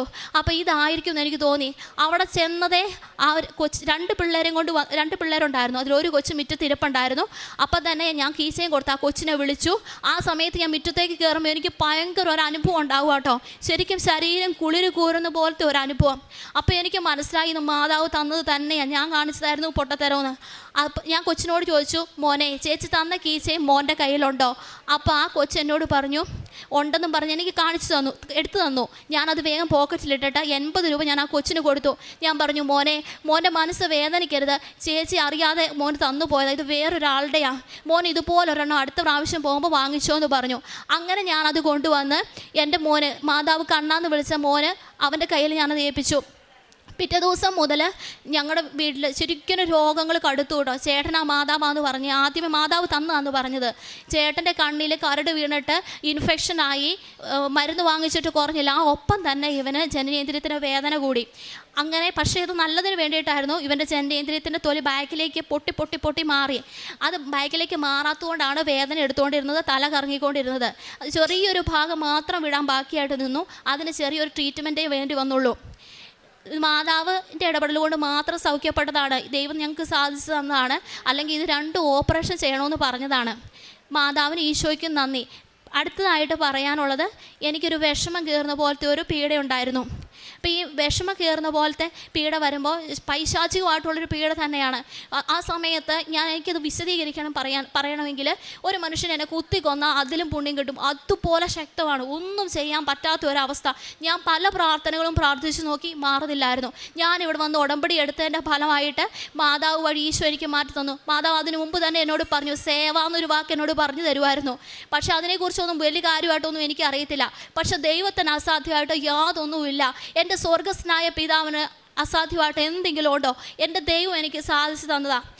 ഈ മാതാവ് ഞങ്ങൾക്ക് ഇവിടെ വന്ന് ഞങ്ങളോട് സംസാരിച്ചു എന്ന് പറയാൻ കാരണം ഒരു കാര്യമോടെ പറയാം. ഞങ്ങളോട് പറഞ്ഞത് ക്യൂവിലുണ്ടായിരുന്നു എന്ന് പറഞ്ഞു. ആ വന്ന അമ്മയുടെ കയ്യിലുണ്ടല്ലോ, ഈ കയ്യിൽ ഒരു പൊതി മാത്രമേ ഉള്ളൂ. പേഴ്സില്ല, ബാഗില്ല, ഒന്നുമില്ല. ഈ കയ്യിൽ 2 കീ ചെയിൻ മാത്രം. ഈ കയ്യിൽ ഇവിടെ നമ്മൾ നേർച്ച വസ്തുക്കൾ വാങ്ങിക്കുമ്പോൾ കിട്ടുന്ന ഒരു പാക്കറ്റ്. അതും കൊണ്ട് എങ്ങനെ അച്ഛനെ കാണുന്നേ? ഉടമ്പടി എടുക്കുന്ന പത്രം വേണം, അതുകൂടാതെ അച്ഛനെ കാണാനുള്ള ഡീറ്റെയിൽസ് വേണം. ഇതൊന്നും ആ അമ്മയുടെ കയ്യിലുണ്ടായിരുന്നില്ല. അപ്പോൾ ക്യൂവിലുണ്ടായിരുന്നു എന്ന് പറഞ്ഞപ്പോൾ തന്നെ അറിയാലോ, അത് അമ്മ നുണ പറഞ്ഞിട്ടുമില്ല. അമ്മേനെ കാണാനുള്ള കാഴ്ച ഞങ്ങൾക്ക് ഉണ്ടായില്ല. അത് തന്നെയാണ് സത്യം. പിന്നെ അമ്മ നോക്കുന്ന നോട്ടം, എനിക്ക് ഈ കീസയും കൈ കിട്ടിക്കഴിഞ്ഞിട്ടാട്ടോ ഇത് 2 ബോധ്യമാകുന്നത്. ഈ മാതാവിൻ്റെ കണ്ണൊന്ന് ശ്രദ്ധിച്ചേ, അങ്ങനെ എൻ്റെ മനസ്സിൽ തോന്നി. ഈ അമ്മ എങ്ങനെ നോക്കുമോ അതുപോലെ തന്നെയാണ്. വ്യത്യാസം എന്ന് പറയുന്ന ഇത്രയും കവളുണ്ടായിരുന്നില്ല. അത് മാത്രം എനിക്ക് വ്യത്യാസമായിട്ട് തോന്നിയുള്ളൂ. പിന്നെ ഹൈറ്റൊക്കെ എൻ്റെ അത്ര ഹൈറ്റേ ഉള്ളൂ, നോർമൽ ഗ്രാമറാണ് തോന്നിയത്. പിന്നെ എൻ്റെ കാഴ്ചപ്പാട് ഞാൻ മാതാവിനെ ചിന്തിച്ച് വെച്ചിട്ട് നല്ല ഹൈറ്റുള്ള അമ്മ, അതിസുന്ദരിയായ അമ്മ, അങ്ങനെയൊക്കെ. അതുകൊണ്ട് എനിക്ക് പെട്ടെന്ന് മനസ്സിലാക്കാതെ പോയതെന്നാണ് എനിക്ക് തോന്നുന്നത്. പിന്നെ ഞാൻ ഈ ഫോട്ടോ വരയ്ക്കാനിടയായത്, എനിക്ക് കൃപാസന മാതാവിൻ്റെ ഫോട്ടോ വരയ്ക്കണമെന്ന് ആഗ്രഹം ഉണ്ടായിരുന്നു. നേരത്തെ മുതൽ ചിത്രമൊക്കെ വരയ്ക്കുമായിരുന്നു. അപ്പോൾ ഞാൻ വരച്ചു വന്നപ്പോൾ സമയഘടികാരം വെച്ച അമ്മേനെ വരയ്ക്കണമെന്ന് തന്നെ എനിക്ക് തോന്നി. അങ്ങനെ ഞാനാണ് ഈ അമ്മേനെ ഫോട്ടോ വരച്ചു. വീട്ടിനുള്ളിൽ തൂക്കാൻ വേണ്ടിയിട്ടാണ് വരച്ചു വെച്ചത്. പക്ഷേ ഇത് വരച്ച് കഴിഞ്ഞപ്പോൾ ഞാൻ ബൈബിൾ എടുത്ത് വായിച്ചു നോക്കിയപ്പോൾ എനിക്ക് കിട്ടിയ വചനം, മലമുകളിൽ പണിതുയർത്തിയ പട്ടണം മറച്ചു വയ്ക്കുക സാധ്യമല്ല, വിളക്ക് കൊളുത്തി ആരും പറയുടെ കീഴിൽ വയ്ക്കാറില്ല, പീഠത്തിന്മേലാണ് വയ്ക്കുന്നത്, അപ്പോൾ അത് ഭവനത്തിലുള്ള എല്ലാവർക്കും പ്രകാശം നൽകുന്നു. ആ വചനം വിശ്വസിച്ചാണ് ഞാൻ ഈ ചിത്രം ഇവിടെ കൊണ്ടുവന്നിരിക്കുന്നത്, എല്ലാവരെയും കാണിക്കാൻ വേണ്ടിയിട്ട്. എൻ്റെ പ്രിയപ്പെട്ടവരെ, ഇപ്പോൾ ഒരു സാക്ഷി നമ്മൾ കേട്ടു.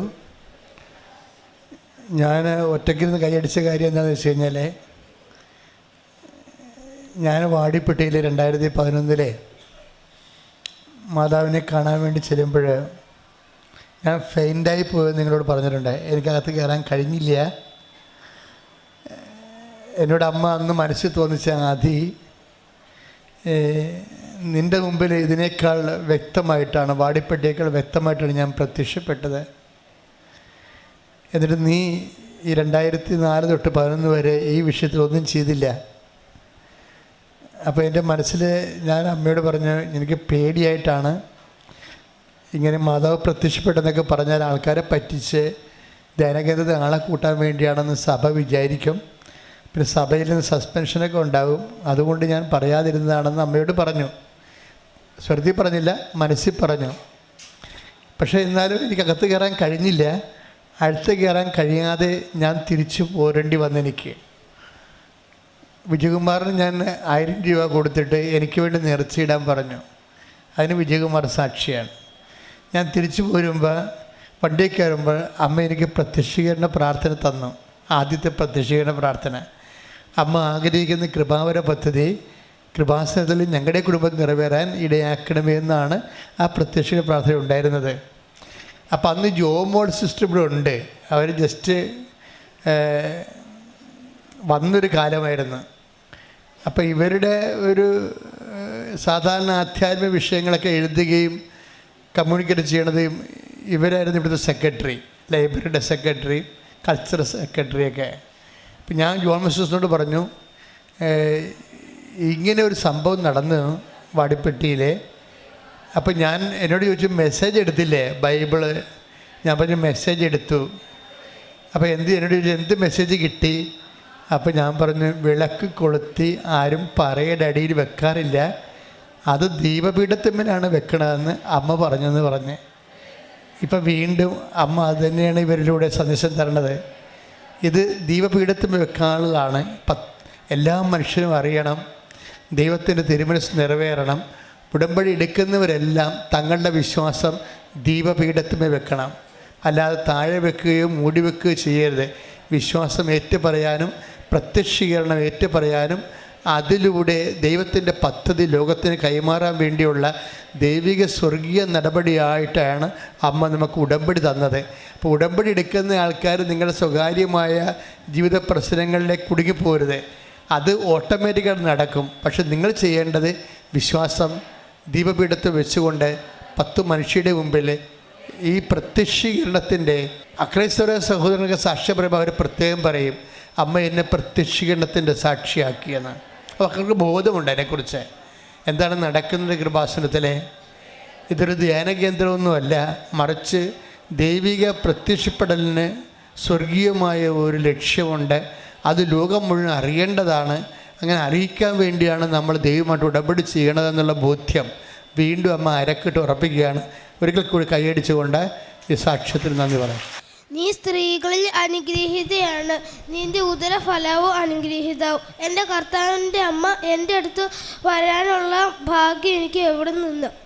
അമ്മ പറഞ്ഞ പോലെ മൂക്കിന് ജനനത്തിന് അസുഖം മാറ്റിത്തന്ന കൃപാസന മാതാവിൻ്റെ തൃത്വ ദൈവത്തിന് ഓടാനും കൂടി നന്ദി പറയുന്നു.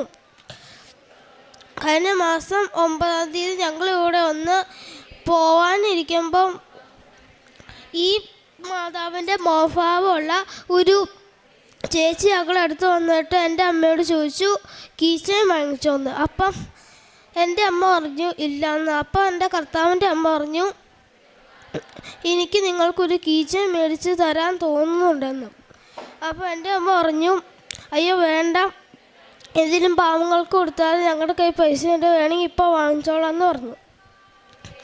അപ്പം എൻ്റെ കർത്താവിൻ്റെ അമ്മ പറഞ്ഞു, ഞാനിങ്ങനെ കൊണ്ടു തന്നിട്ട് നിങ്ങൾ വാങ്ങിച്ചില്ലെങ്കിൽ എനിക്ക് വിഷമമാവുമെന്ന് പറഞ്ഞു. അപ്പം പിന്നെ ഞങ്ങളൊന്നും പറഞ്ഞില്ല. പെട്ടെന്ന് എൻ്റെ അമ്മയുടെ മുമ്പിൽ എൻ്റെ കർത്താവിൻ്റെ അമ്മ കയറി നിന്നിട്ട് കുഞ്ഞ് എന്നോട് ചോദിച്ചു, മോന് വേണമെന്ന്. അപ്പോൾ എനിക്ക് വേണ്ട ഞാൻ പറഞ്ഞു. അപ്പോൾ എൻ്റെ കർത്താവിൻ്റെ അമ്മ പറഞ്ഞു, അങ്ങനെ പറയല്ലേടാ കണ്ണാന്ന് പറഞ്ഞ് എൻ്റെ വലുത് കവിളി പിടിച്ചു. എന്നിട്ട് എൻ്റെ കർത്താവിൻ്റെ അമ്മ 2 കീച്ചയും കാണിച്ചിട്ട് ചോദിച്ചു, മോന് ഇതിൽ ഏതാ ഇഷ്ടമെന്ന് ചോദിച്ചു. അപ്പം ഞാനൊന്നും പറഞ്ഞില്ല. അപ്പം എൻ്റെ കർത്താവിൻ്റെ അമ്മ എനിക്ക് മോന് ഇതാ തരാൻ തോന്നുന്നതെന്ന് പറഞ്ഞ് എൻ്റെ വലുത് പോക്കറ്റിൽ ഈ കീച്ചൻ ഇട്ടിട്ട് ഇത് നീങ്ങി നിന്നിട്ട് പറഞ്ഞു, മോനെ ഞാൻ ക്യൂവിലുണ്ടായിരുന്നു, മോന് വേണ്ടിയിട്ട് പ്രാർത്ഥിക്കുമായിരുന്നു, മോൻ്റെ എല്ലാ അസുഖം മാറിക്കോളും. എന്നിട്ട് പോയി. ഉടമ്പടി എഴുത്ത് വഴി ആത്മീയമായിട്ട് ദൈവമായിട്ട് ഒരുപാട് വളരാൻ സാധിച്ചു.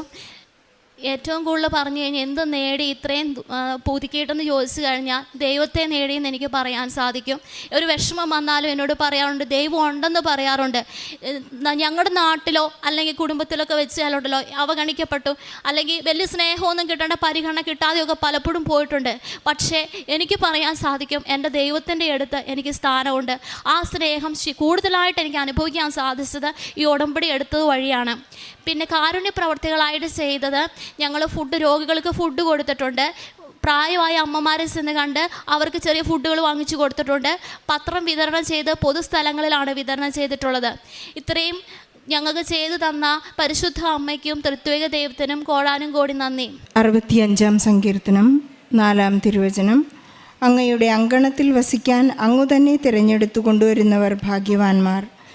ഞങ്ങൾ അങ്ങയുടെ ആലയത്തിലെ വിശുദ്ധ മന്ദിരത്തിലെ നന്മ കൊണ്ട് സംതൃപ്തരാകും. ദിവ്യ എന്ന ഈ മകളും മകനുമായി ഇവിടെ വന്ന് സാക്ഷ്യം പറയുന്നത് പരിശുദ്ധ അമ്മയുടെ നേരിട്ടുള്ള ഇടപെടലിനെ കുറിച്ചാണ്. പരിശുദ്ധ അമ്മ തന്നെ അവർക്ക് വേണ്ടി മകനുള്ള സൗഖ്യവും മകനുള്ള എല്ലാ കാര്യങ്ങളും പരിശുദ്ധ അമ്മ തന്നെ നേരിട്ട് ഇടപെട്ടുകൊണ്ടാണ് ഒരു സൗഖ്യം നൽകിയതെന്ന് അമ്മ ദിവ്യ ഇവിടെ ഏറ്റുപറയുകയാണ്. യൂട്യൂബ് വഴിയാണ് പരിശുദ്ധ അമ്മയെക്കുറിച്ച് ഇവർ ഈ കൃപാസനത്തെക്കുറിച്ച് അറിയുന്നത്. അഡിനോയിഡ് എന്നുള്ള മകൻ്റെ ശ്വാസതടസ്സവും അതുപോലെ തന്നെ പ്രൈവറ്റ് പാർട്സിലുണ്ടായിരുന്ന അസ്വസ്ഥതകളെല്ലാം 4 വർഷമായിട്ടുണ്ടായിരുന്ന ഈ അസ്വസ്ഥതകളെല്ലാം ഒരു ഞൊടിയിടയിലാണ് ഒരു വലിയ വേദന കൊടുത്തപ്പോഴാണ് ഞാനിത് സൗഖ്യപ്പെടുത്താൻ പോകുന്നു, ഒന്ന് ഡോക്ടറുടെ അടുത്ത് പോയി ആ സ്കിൻ ഒന്ന് റിമൂവ് ചെയ്യുക എന്ന് മാത്രമാണ് പരിശുദ്ധ അമ്മ നൽകിയ ആ സന്ദേശം.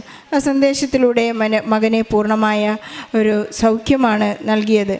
അതുപോലെ തന്നെ സുഗന്ധാഭിഷേകത്തെക്കുറിച്ച് ഈ സഹോദരിയോട് പറയുകയുണ്ടായി.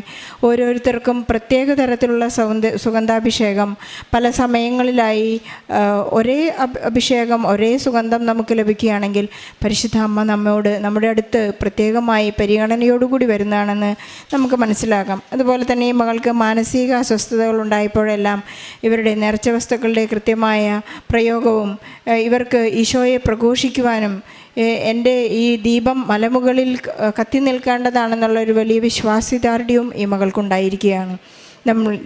നമുക്ക് ലഭിച്ചിട്ടുള്ള വിശ്വാസം ഒരിക്കലും പറയുടെ കീഴിൽ അടച്ചു വയ്ക്കാതെ അല്ലെങ്കിൽ മറച്ചു വയ്ക്കാതെ എല്ലായ്പ്പോഴും എല്ലാവരോടും പ്രഘോഷിക്കുവാനും ക്രിസ്തു ഇന്നും ജീവിക്കുന്നു, ക്രിസ്തു എന്നിൽ ജീവിക്കുന്നു, ഞാനല്ല ക്രിസ്തുവാണ് എന്നിൽ ജീവിക്കുന്നതെന്നുള്ള പറയാനുള്ള വലിയ ചെങ്കൂറ്റം നമുക്കുണ്ടാകുവാൻ വേണ്ടി നമുക്ക് ഉടമ്പടി നൽകിയിരിക്കുകയാണ്. ദിവ്യ എന്ന മകൾ പറയുന്നതും അത് തന്നെയാണ്. പരിശുദ്ധ അമ്മ നമുക്ക് ലോക ദുരന്തങ്ങളുടെ മേലുള്ള നിയന്ത്രണം വിട്ടുപോയ ഈ കാലഘട്ടത്തിൽ നമുക്ക് വേണ്ടി പരിശുദ്ധ അമ്മ മാധ്യസ്ഥം വഹിച്ചുകൊണ്ടിരിക്കുകയാണ്. യുദ്ധങ്ങളിൽ നിന്നും സാംക്രമിക രോഗങ്ങളിൽ നിന്നും നമ്മുടെ അസ്വസ്ഥതകളിൽ നിന്നും എല്ലാം പരിശുദ്ധ അമ്മ നമുക്ക് വേണ്ടി മാധ്യസ്ഥം അപേക്ഷിക്കുക. അത് തിരിച്ചറിയുന്നവരാണ് ഉടമ്പടിയെടുത്ത് ശക്തമായി ഈശോയെ കൈമാറിക്കൊണ്ടിരിക്കുന്നത്. ദിവ്യയ്ക്കും കുടുംബത്തിനും ലഭിച്ച സൗഖ്യത്തിനും സമാധാനത്തിനും ആത്മീയ ഉണർവിനും ഈശോയ്ക്കും പരിശുദ്ധ അമ്മയ്ക്കും നന്ദി പറഞ്ഞുകൊണ്ട് പ്രത്യേകമായി ജോസഫ് അച്ഛൻ്റെ കോവിൽത്തോട്ടം ഇടവകയിൽ നിന്നാണ് വരുന്നത്. ഞാൻ ആദ്യമായിട്ട് ഇവിടെ വന്ന് ഉടമ്പടി എടുക്കുന്നത് 2024 സെപ്റ്റംബർ 24 ഞാൻ എൻ്റെ കുഞ്ഞമ്മ വഴിയാണ് ഈ കൃപാസനത്തെ പറ്റി അറിഞ്ഞത്. എന്നോട് പറഞ്ഞു അവിടെ പോയി നമ്മൾ പ്രാർത്ഥിച്ച് ഉടമ്പടി എടുത്ത മാതാവ് നമുക്ക് ഒത്തിരി അനുഗ്രഹങ്ങൾ തരുമെന്ന് പറഞ്ഞു. അപ്പം എൻ്റെ 2ാമത്തെ ഡെലിവറി കഴിഞ്ഞ സമയത്ത് എനിക്ക് തൈറോയിഡിൻ്റെ പ്രശ്നം ഉണ്ടായിരുന്നു. അപ്പോൾ എനിക്ക് എപ്പോഴും തൊണ്ടയിൽ വേദനയും ഫുഡ് കഴിക്കുമ്പോൾ അസ്വസ്ഥതയൊക്കെ ഉണ്ടായിരുന്നു.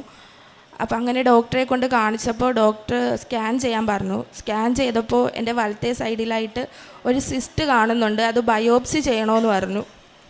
അപ്പോൾ എനിക്കാകെ പേടിയായി.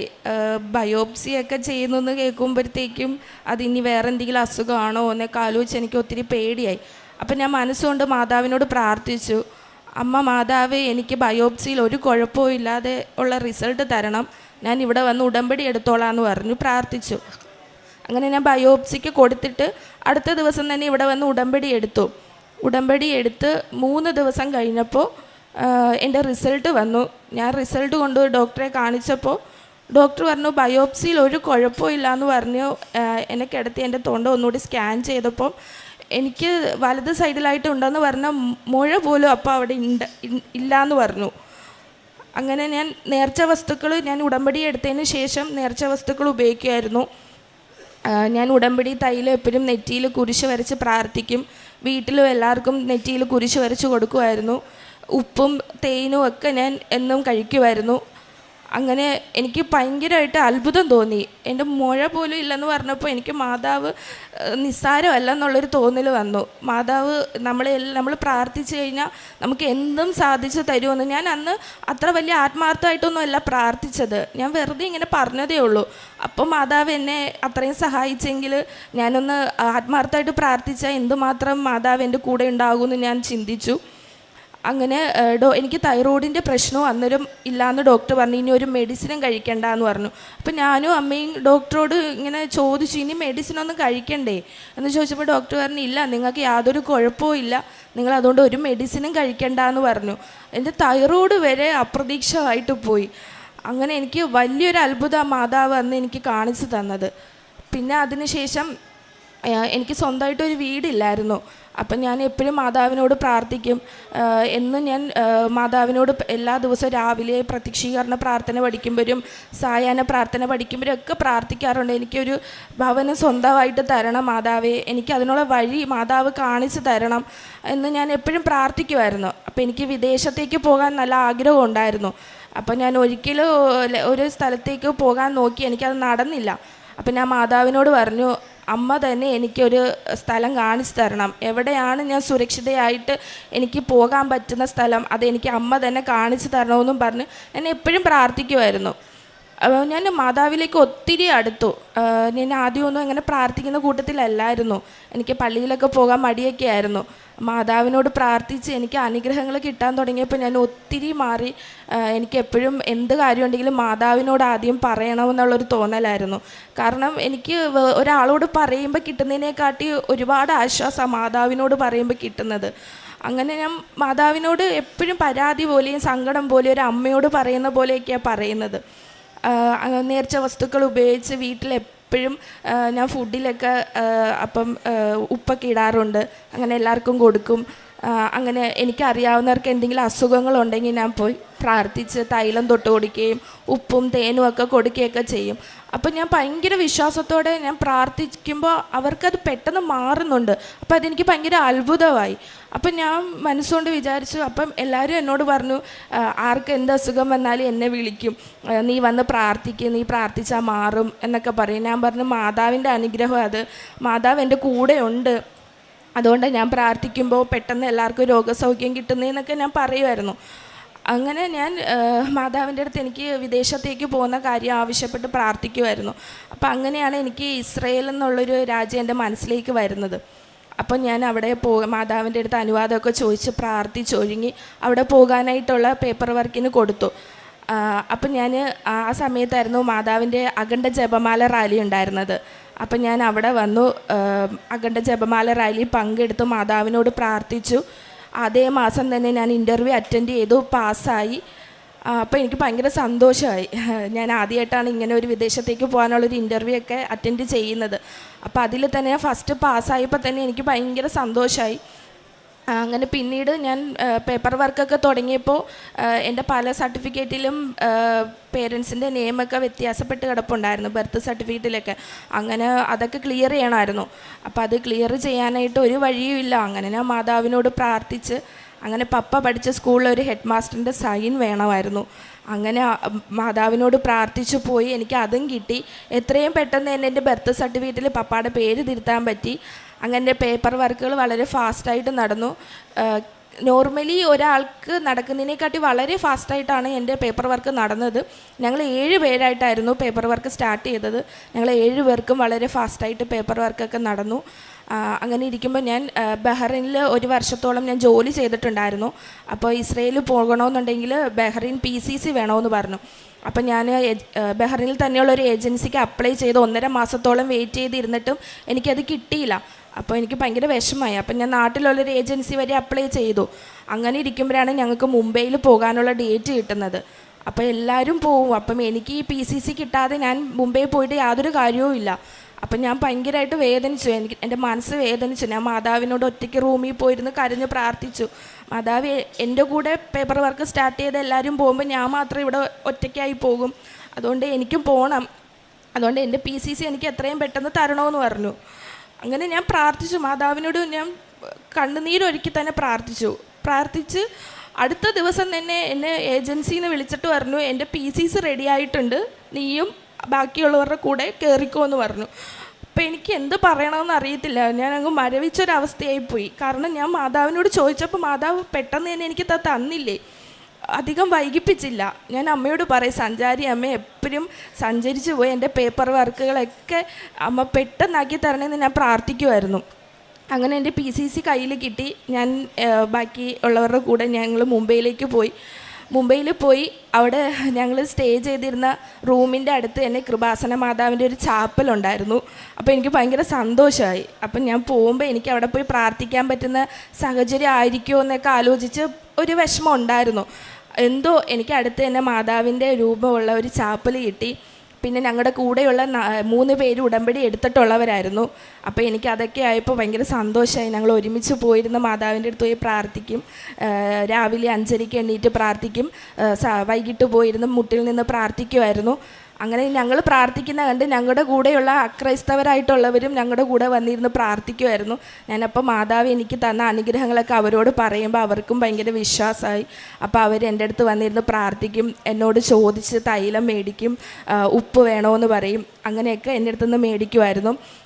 അങ്ങനെ എൻ്റെ അടുത്ത് വന്നിരുന്ന മാതാവിൻ്റെ കാര്യങ്ങളൊക്കെ ഇങ്ങോട്ട് ചോദിക്കുമ്പോൾ ഞാൻ വളരെ സന്തോഷത്തോടെ പറഞ്ഞു കൊടുക്കുമായിരുന്നു.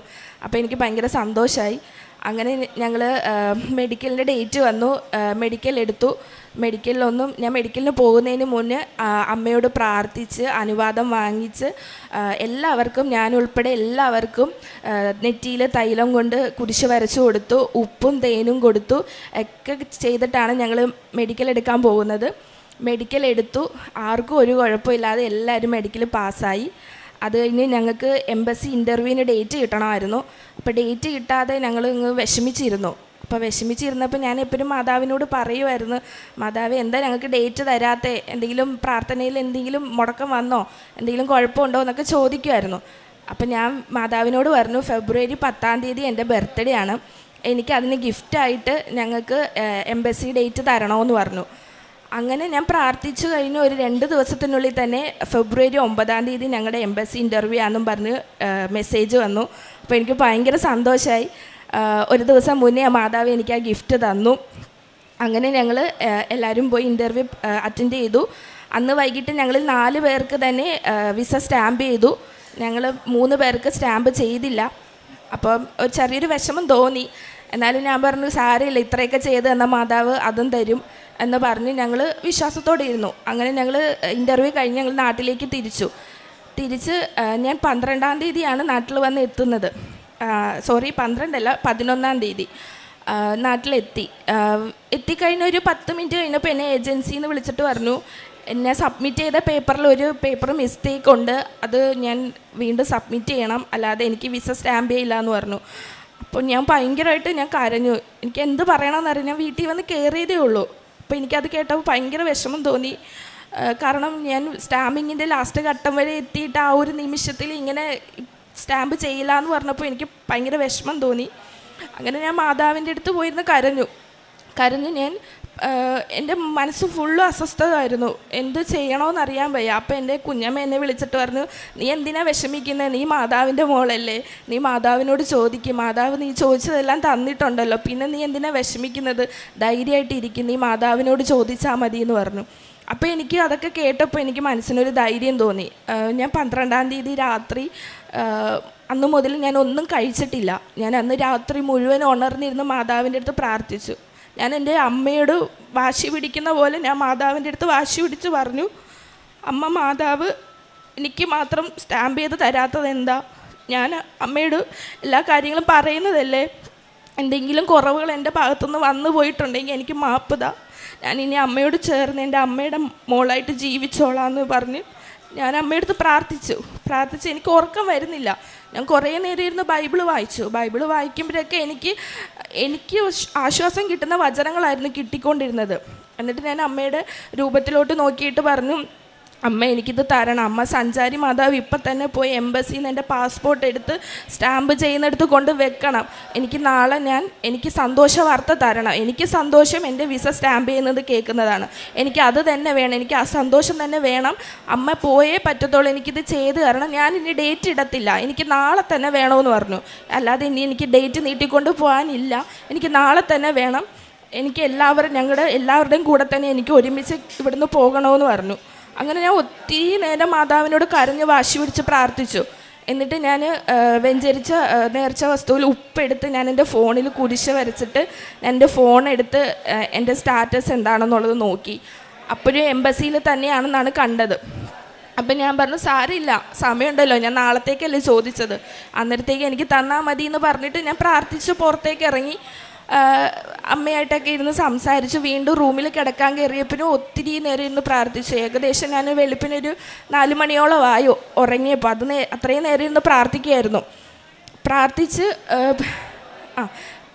പിറ്റേ ദിവസം ഞാനും അമ്മയും കൂടി ഈ പേപ്പറിന് വേണ്ടിയിട്ടുള്ള കാര്യത്തിന് പോയി. അത് നടക്കത്തില്ലെന്ന് മനസ്സിലായി. അങ്ങനെ തിരിച്ച് വരുന്ന വഴിക്ക് ഞാൻ ഏജൻസിയിൽ ഒരു മെസ്സേജ് അയച്ചു. എനിക്ക് ഈ ഡോക്യുമെൻ്റ് സബ്മിറ്റ് ചെയ്യാൻ എത്ര ദിവസം സമയമുണ്ടെന്ന് ചോദിച്ചപ്പം അവരെനിക്ക് റിപ്ലൈ തന്നു, ഇനി ആ ഡോക്യുമെൻറ്റ്സിൻ്റെ ആവശ്യമില്ല, നിങ്ങളുടെ വിസ സ്റ്റാമ്പ് ചെയ്തു എന്നും പറഞ്ഞിട്ട് എനിക്കെൻ്റെ വിസ അവർ ഇട്ട് തന്നു. എനിക്കപ്പോൾ എന്ത് ചെയ്യണമെന്ന് അറിഞ്ഞൂടെ. ഞാൻ എൻ്റെ അമ്മയും കൂടി പൊട്ടിക്കരഞ്ഞു അന്നേരം. കാരണം ഒത്തിരി ഇതിന് വേണ്ടിയിട്ട് ഒത്തിരി കിടന്ന് ഓടിയിട്ടുണ്ടായിരുന്നു, കഷ്ടപ്പെട്ടിട്ടുണ്ടായിരുന്നു. അങ്ങനെ അവസാന നിമിഷം പോകുമെന്ന് ആലോചിച്ച് ഒത്തിരി വേദനയായിരുന്നു. അത് കണ്ടപ്പോൾ എനിക്ക് വിശ്വസിക്കാൻ പറ്റില്ല. ഞാനും അമ്മയും കൂടി നടു റോട്ടിൽ നിന്ന് കരഞ്ഞു. അവിടുന്ന് അതിൻ്റെ തൊട്ട് പിറകെ തന്നെ ടിക്കറ്റ് വിട്ടു തന്നു. 25-ാം തീയതിയാണ് എനിക്ക് ഡേറ്റ് വന്നിരിക്കുന്നത്. 25-ാം തീയതി ഞാൻ ഇവിടുന്ന് പോവുകയാണ്, എൻ്റെ സ്വപ്നഭൂമിയിലേക്ക് പോവുകയാണ്. എൻ്റെ മാതാവ് എന്നെ കൈപിടിച്ച് കൊണ്ടുപോവുകയാണ് അങ്ങോട്ടേക്ക്. പിന്നെ ഞാൻ പ്രേക്ഷിത പ്രവർത്തനമായിട്ട് ഞാൻ എല്ലാ മാസവും ഇവിടെ വന്ന് പത്രം വാങ്ങിച്ച് ഹോസ്പിറ്റലുകളിൽ കൊണ്ടുപോയി കൊടുക്കാറുണ്ടായിരുന്നു. അവിടെയുള്ള രോഗികളെ പോയി കാണുകയും അവർക്ക് ഞാൻ ആശ്വാസവാക്ക് പറഞ്ഞു കൊടുക്കുകയും മാതാവിനെ പറ്റിയുള്ള കാര്യങ്ങൾ പറഞ്ഞു കൊടുത്ത് തൈലം കൊണ്ട് നെറ്റിയിൽ കുരിശ് വരച്ചു കൊടുത്ത് നേർച്ച വസ്തുക്കൾ കൊടുത്തൊക്കെ ഞാൻ അവരുടെ അടുത്ത് ഒത്തിരി നേരം സംസാരിക്കാറുണ്ടായിരുന്നു. പിന്നെ വഴിയോരങ്ങളിലൊക്കെ കാണുന്ന പാവപ്പെട്ടവർക്ക് ഞാൻ എന്നാലാവുന്ന രീതിയിൽ ഫുഡ് വാങ്ങി കൊടുക്കുകയും എന്തെങ്കിലും എൻ്റെ കയ്യിൽ പൈസ ഉണ്ടെങ്കിൽ ഞാൻ കൊടുക്കുകയൊക്കെ ചെയ്യുമായിരുന്നു. പിന്നെ ഇടയ്ക്ക് ഞാൻ എൻ്റെ വീട്ടിൽ തന്നെ ഫുഡ് ഉണ്ടാക്കി പൊതിച്ചോറാക്കി വഴിയോരങ്ങളിൽ ഇരിക്കുന്നവർക്ക് കൊണ്ട് കൊടുക്കും. പിന്നെ എനിക്ക് ഈ ഉടമ്പടി എടുത്തപ്പോൾ ഞാൻ ആദ്യം വെച്ച നിയോഗം എന്ന് പറഞ്ഞാൽ എനിക്ക് ആത്മീയമായിട്ട് വളരണമെന്നായിരുന്നു. അതെനിക്ക് സാധിച്ചു. കാരണം ഈശോ എന്താണ്, അമ്മ എന്താണെന്നൊന്നും എനിക്ക് അങ്ങനെ അറിയത്തില്ലായിരുന്നു. ഇപ്പം എൻ്റെ അമ്മ എന്താണെന്നും ഈശോ എന്താണെന്നും ഞാൻ വളരെ അധികം അറിഞ്ഞിട്ട് നിൽക്കുന്ന ഒരു വ്യക്തിയാണ്. എൻ്റെ ജീവിതത്തിൽ ഇനി എനിക്ക് ഇതിൽ കൂടുതലൊരു സമ്മാനം ഇനി മാതാവ് തരാനില്ല. അതുകൊണ്ട് ഞാൻ വളരെ ഹാപ്പിയാണ്. അതുകൊണ്ട് ഞാനിത് ഈ അമ്മയ്ക്കും ഈശോയ്ക്കും ഒരുപാട് തീരാത്ത കൊടി നന്ദി ഞാൻ അർപ്പിക്കുകയാണ്. ജ്യോതിത്തിൻ്റെ പുസ്തകം 138-ാം സങ്കീർത്തനം 3-ാം തിരുവചനം. അങ്ങയുടെ നാമവും വാഗ്ദാനവും അത്യുന്നതമാണ്. ഞാൻ വിളിച്ചപേക്ഷിച്ച നാളിൽ അവിടുന്ന് എനിക്ക് ഉത്തരമരുളി. അവിടുന്ന് എൻ്റെ ആത്മാവിൽ ധൈര്യം പകർന്ന് എന്നെ ശക്തിപ്പെടുത്തി. ജ്യോതിത്ത് എന്ന ഈ സഹോദരി വളരെ ആത്മാർത്ഥമായ ഒരു പ്രത്യക്ഷീകരണ സാക്ഷ്യമാണ് നമ്മോട് ഏറ്റുപറഞ്ഞത്, ഇവിടെ അൾത്താരയിൽ ഏറ്റുപറഞ്ഞത്. മകളുടെ വലിയ ഒരുപാട് ദിനത്തിൻ്റെ പ്രാർത്ഥനയുടെയും പരിത്യാഗത്തിൻ്റെയും ഫലമായി ഈശോ നൽകിയ ഒരു ഫസ്റ്റ് ഇൻസ്റ്റാൾമെൻ്റ് എന്ന പോലെ മകൾക്ക് നൽകിയ വലിയ സമ്മാനമാണ് ഇസ്രായേലിലേക്കുള്ള വിസയും. അതുപോലെ തന്നെ മകളുടെ തൊണ്ടയിലുണ്ടായിരുന്ന ഒരു വലിയ മുഴ നേർച്ച വസ്തുക്കളുടെ ഉപയോഗം മൂലം മാത്രം അപ്രത്യക്ഷമായ വലിയ അത്ഭുതങ്ങളാണ് ഈ മകൾക്ക് വേണ്ടി ചെയ്തത്. കൃത്യമായി നമുക്ക് മനസ്സിലാകുന്നത് ഇത് ഈ മകൾക്ക് ഇസ്രായേലിലേക്ക് വളരെ സങ്കടത്തോടുകൂടി പ്രാർത്ഥിച്ചപ്പോൾ സമയച്ചുരുക്കത്തിൻ്റെ അമ്മയാണ് എല്ലാ കാര്യങ്ങളും ക്രമീകരിച്ചുകൊണ്ട് not by merit but by grace എന്ന അടിസ്ഥാനത്തിൽ ഈ മകൾക്ക് ഇന്ന് വിസ നൽകി. 25-ാം തീയതി ബർത്ത്ഡേക്ക് ചോദിച്ച ആ ഒരു സമ്മാനം തലേ ദിവസം വൈകിട്ടാണ് ഈ മകൾക്ക് ബർത്ത്ഡേ ഗിഫ്റ്റായിട്ട് ഇസ്രായേൽ വിസ നൽകിയത് എന്ന് ഏറ്റു പറയുന്നു. നമുക്ക് ഈശോയ്ക്കും പരിശുദ്ധ അമ്മയ്ക്കും നന്ദി പറയാം. അഖണ്ഡ ജപമാലയിൽ പങ്കെടുത്ത് പ്രാർത്ഥിക്കുകയും അങ്ങനെ ഈശോയെ സ്നേഹിക്കുന്ന ഒരുപാട് കാര്യങ്ങൾ ഈ മകൾ ചെയ്യുകയും ചെയ്തപ്പോൾ ഞാനൊരു മിഷണറിയായി ഇസ്രായേലിലേക്ക് പോകുന്നു എന്നൊരു വലിയ ഉറപ്പോടുകൂടിയാണ് ഈ മകൾ ഇന്ന് പോകുന്നത്. ബഹുമാനപ്പെട്ട ജോസഫ് അച്ഛൻ നമ്മെ ഓർമ്മിപ്പിക്കുന്നത് ഒന്നു മാത്രമാണ്, നമുക്ക് എപ്പോഴെല്ലാം ഉത്തരവാദിത്വമുള്ള ഒരു ഗിഫ്റ്റ് ഈശോയിൽ നിന്ന് കിട്ടിയോ അതെല്ലാം നമുക്ക് ഈശോ ക്രിസ്തു കൈമാറ്റം നടത്തുവാനും ക്രിസ്തുവിനിൽ രൂപപ്പെടുവാനും വേണ്ടിയുള്ള വലിയ അനുഗ്രഹത്തിൻ്റെ പാതകൾ തുറന്നു കിട്ടുന്നതാണെന്ന് അച്ഛൻ നമ്മെ ഓർമ്മിപ്പിക്കാറുണ്ട്. ആ ഉത്തരവാദിത്വം നമുക്ക് ഭംഗിയായി നിർവഹിക്കുവാനും എപ്പോഴും നന്ദിയുള്ളവരായിരിക്കുവാനും പരിശ്രമിക്കുകയും ചെയ്യാം. ജീവിതത്തിന് ലഭിച്ച എല്ലാ അനുഗ്രഹങ്ങൾക്കും നന്മകൾക്കും നന്ദി. ആദ്യമേ നന്ദി പറയുന്നു. പിതാവിൻ്റെ നാമത്തിന് മഹത്വം ഉണ്ടായിരിക്കട്ടെ. എൻ്റെ പേര് ആശ, സ്ഥലം ബാലരാമപുരം. ഇതെൻ്റെ മകളാണ് ദേവാമിക. ഞാനിവിടെ ആദ്യമായി ഉടമ്പടി എടുത്തത് 9/2/2025 ഞാൻ അതിനു മുമ്പ് അമ്മയെപ്പറ്റി ആദ്യമായിട്ട് അറിയുന്നത് 2023 ഡിസംബറിലാണ്. അത് അമ്മയുടെ പ്രത്യക്ഷീകരണത്തിൻ്റെ ദിവസം തന്നെയായിരുന്നു. ആ സമയത്ത് 6 മാസം മുൻപേ ഞാൻ കിടപ്പിലായിരുന്നു. DVT എന്ന അസുഖം കാരണം ഇടത് കാലും ഇടുപ്പ് വരെ ബ്ലഡ് ക്ലോട്ടായിട്ട് കിടപ്പായി പോയി. ന്യൂമോണിയ ആയിരുന്നു തുടക്കത്തിലുണ്ടായിരുന്നത്. പിന്നെ അത് കഴിഞ്ഞ് ആസ്മ കൂടി, പിന്നെ DVT ആയി, ബ്ലഡ് ക്ലോട്ടായി. പിന്നെ അത് കഴിഞ്ഞ് കൗണ്ടെല്ലാം കുറഞ്ഞു പോയി, WBC കൗണ്ട് കൂടി. അങ്ങനെ തീരെ എണീക്കാൻ വയ്യാത്ത അവസ്ഥയായിപ്പോയി. ആ സമയത്താണ് എൻ്റെ വീടിൻ്റെ അടുത്തുള്ളൊരു ചേച്ചി ഇവിടുത്തെ ഉടമ്പടി ഉപ്പും തൈലവും തന്നിരുന്നത്. അത് ഞാൻ ഉപയോഗിച്ചു. എന്താണെന്നൊന്നും അറിയില്ലായിരുന്നു, എങ്കിലും ഞാൻ പ്രാർത്ഥനയോടെ ഉപയോഗിച്ചു. പിന്നെ ആ സമയത്തൊന്നും അസുഖം എന്തെന്ന് കണ്ടുപിടിക്കാനൊന്നും സാധിച്ചിട്ടില്ല. ഞാൻ അതിനു മുമ്പേ 20 വർഷം കൊണ്ട് ഒരു ക്യാൻസർ പേഷ്യൻറ്റും കൂടെയാണ്.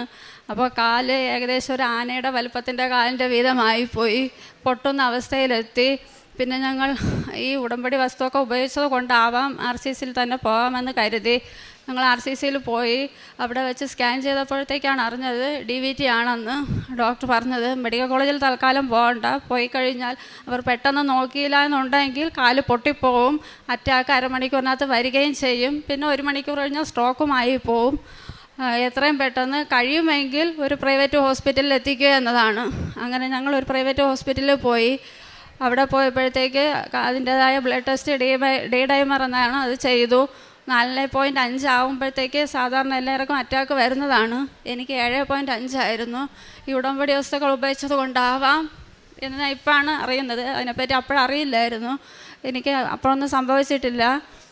പിന്നീട് ബ്ലഡ് പെട്ടെന്ന് അലിയണേന് പൊക്കിളിലാണ് 15 ഇഞ്ചക്ഷൻ എടുത്തത്. 10 ദിവസം അവിടെ ഹോസ്പിറ്റലിൽ കിടന്ന് ഡിസ്ചാർജ് ചെയ്ത് വന്നു.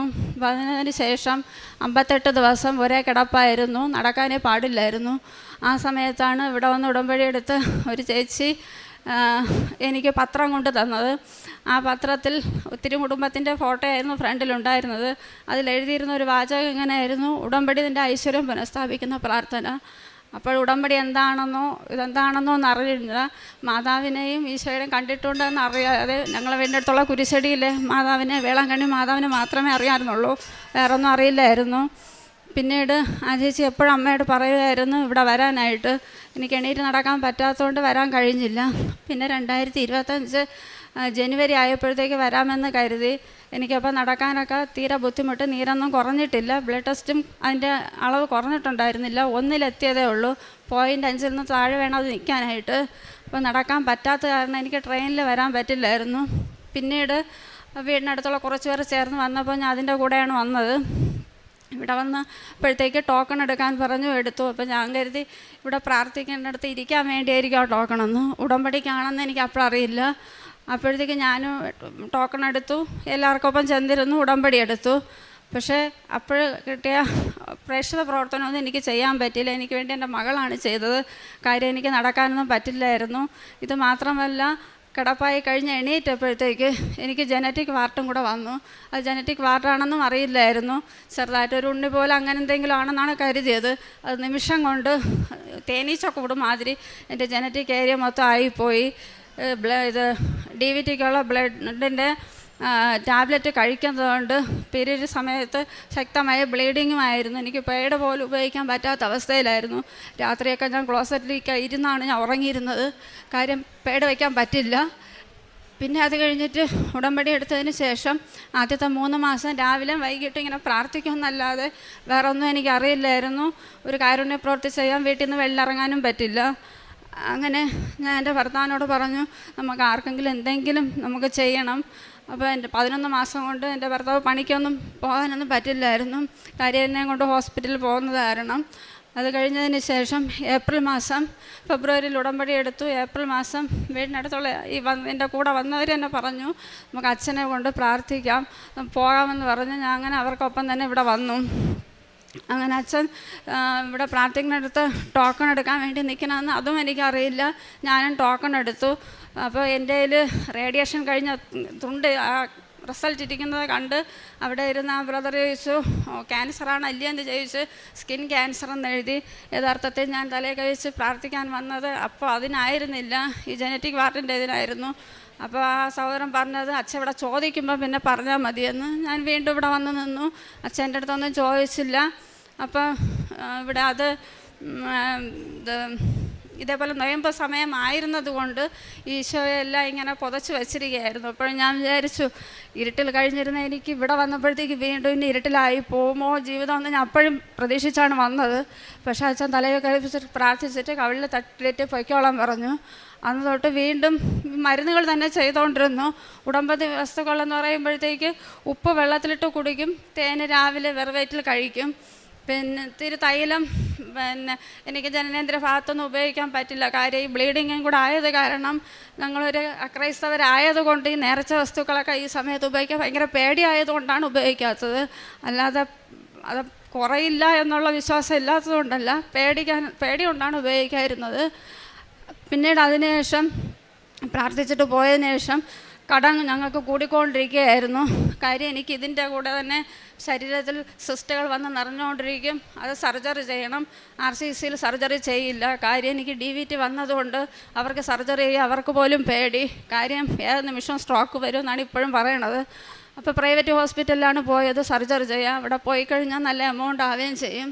അപ്പോൾ ലോൺ എടുത്താണ് എൻ്റെ ഭർത്താവിനെ ചികിത്സിച്ചുകൊണ്ടിരുന്നത്.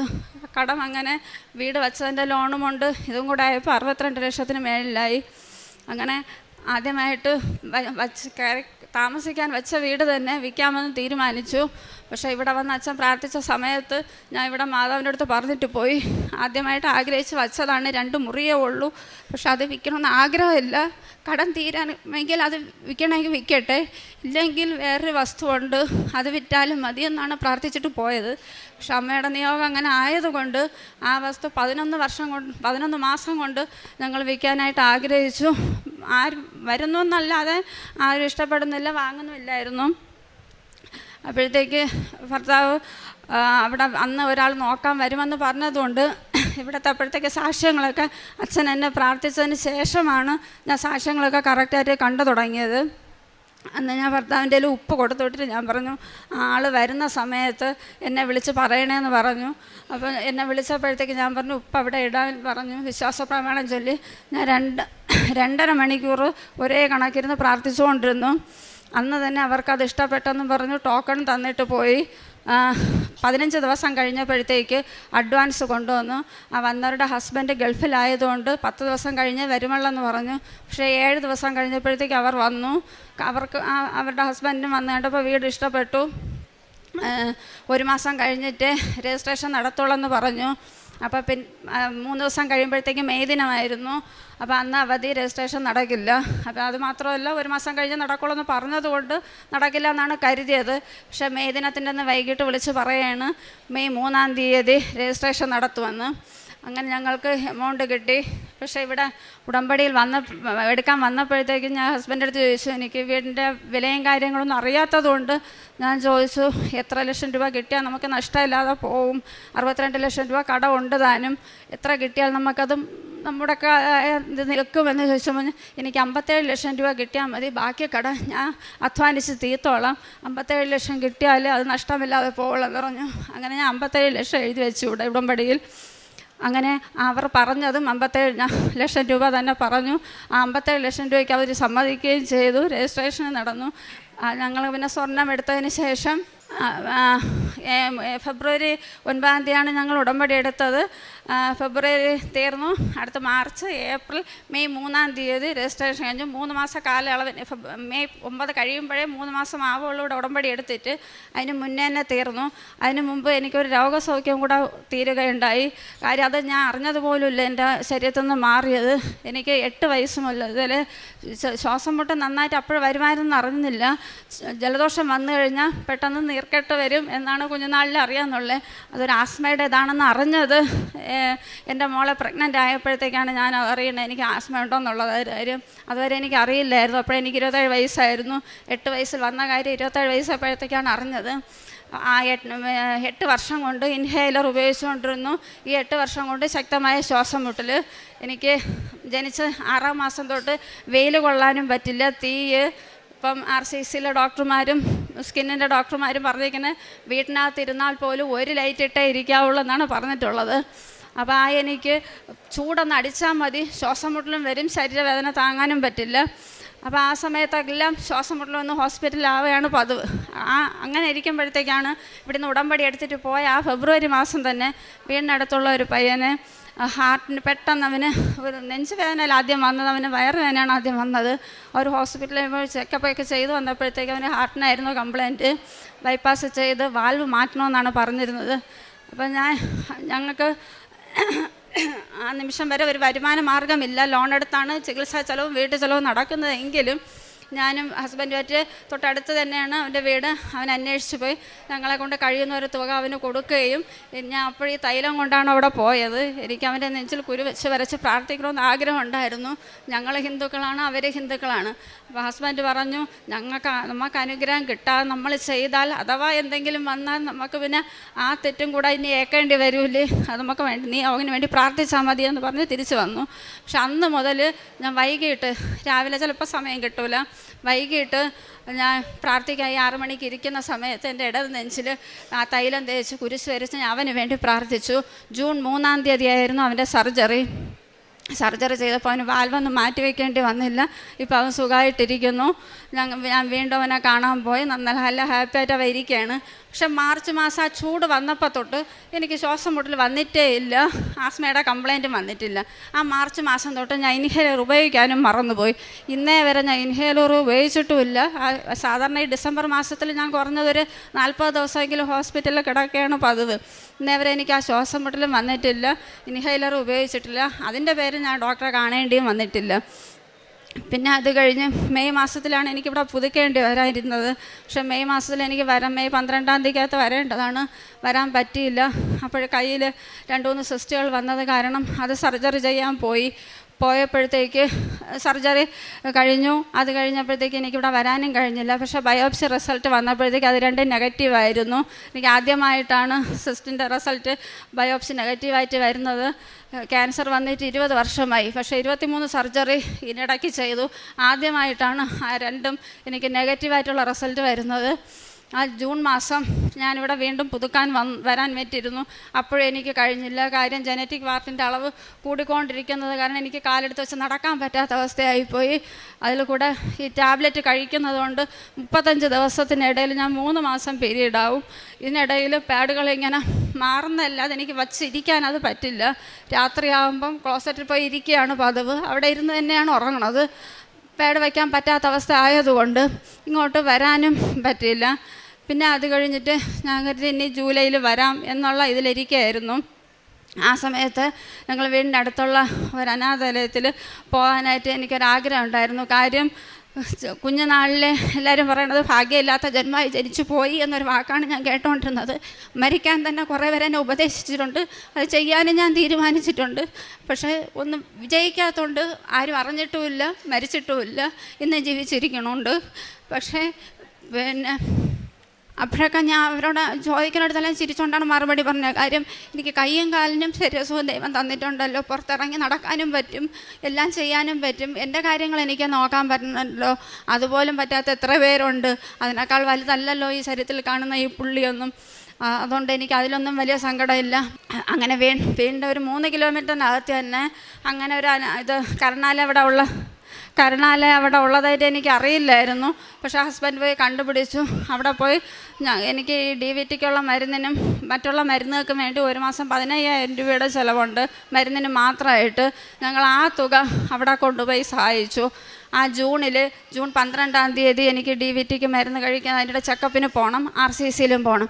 അപ്പം എനിക്കൊരു സിസ്റ്റ് ഉണ്ടായിരുന്നു. അതിൻ്റെ സർജറി ചെയ്യണമെങ്കിൽ RCCയിൽ കാണിക്കണമെങ്കിൽ ഈ DVTക്ക് കഴിക്കുന്ന മരുന്ന് കഴിക്കുന്ന ഫിസിഷ്യൻ്റെ കൺസെൻറ്റ് ഉണ്ടെങ്കിൽ മാത്രമേ സർജറി ചെയ്യുള്ളൂ.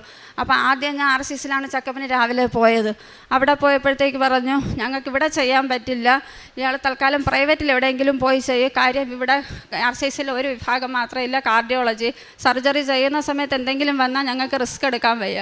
അങ്ങനെ ഞാൻ നേരെ DVTക്ക് ചികിത്സിക്കുന്ന ഡോക്ടറെ അടുത്ത് വന്നു. അവിടെ വന്നപ്പോഴത്തേക്ക് എൻ്റെ കാലെല്ലാം നന്നായിട്ട് നോക്കി. ഇവിടെ വന്ന് എൻ്റെ അച്ഛൻ തലയൊക്കെ വെച്ച് പ്രാർത്ഥിച്ച സമയത്ത് എല്ലാവരും മുട്ടൂത്തി നിന്നപ്പോൾ ഞാൻ നിൽക്കുകയാണ് ചെയ്തത്. എനിക്കന്നത് ഭയങ്കര വിഷമമായിപ്പോയി. കാര്യം എല്ലാവരും മുട്ടൂത്തി നിൽക്കുമ്പോൾ ഞാൻ മാത്രം നിൽക്കുന്നല്ലോ എന്നുള്ളൊരു അച്ഛനെ കാട്ടി ഉയരത്തിൽ ഇങ്ങനെ നിൽക്കുന്നതാണല്ലോ പാപമെന്ന് ഞാൻ വിചാരിച്ചിട്ടാണ് പോയത്.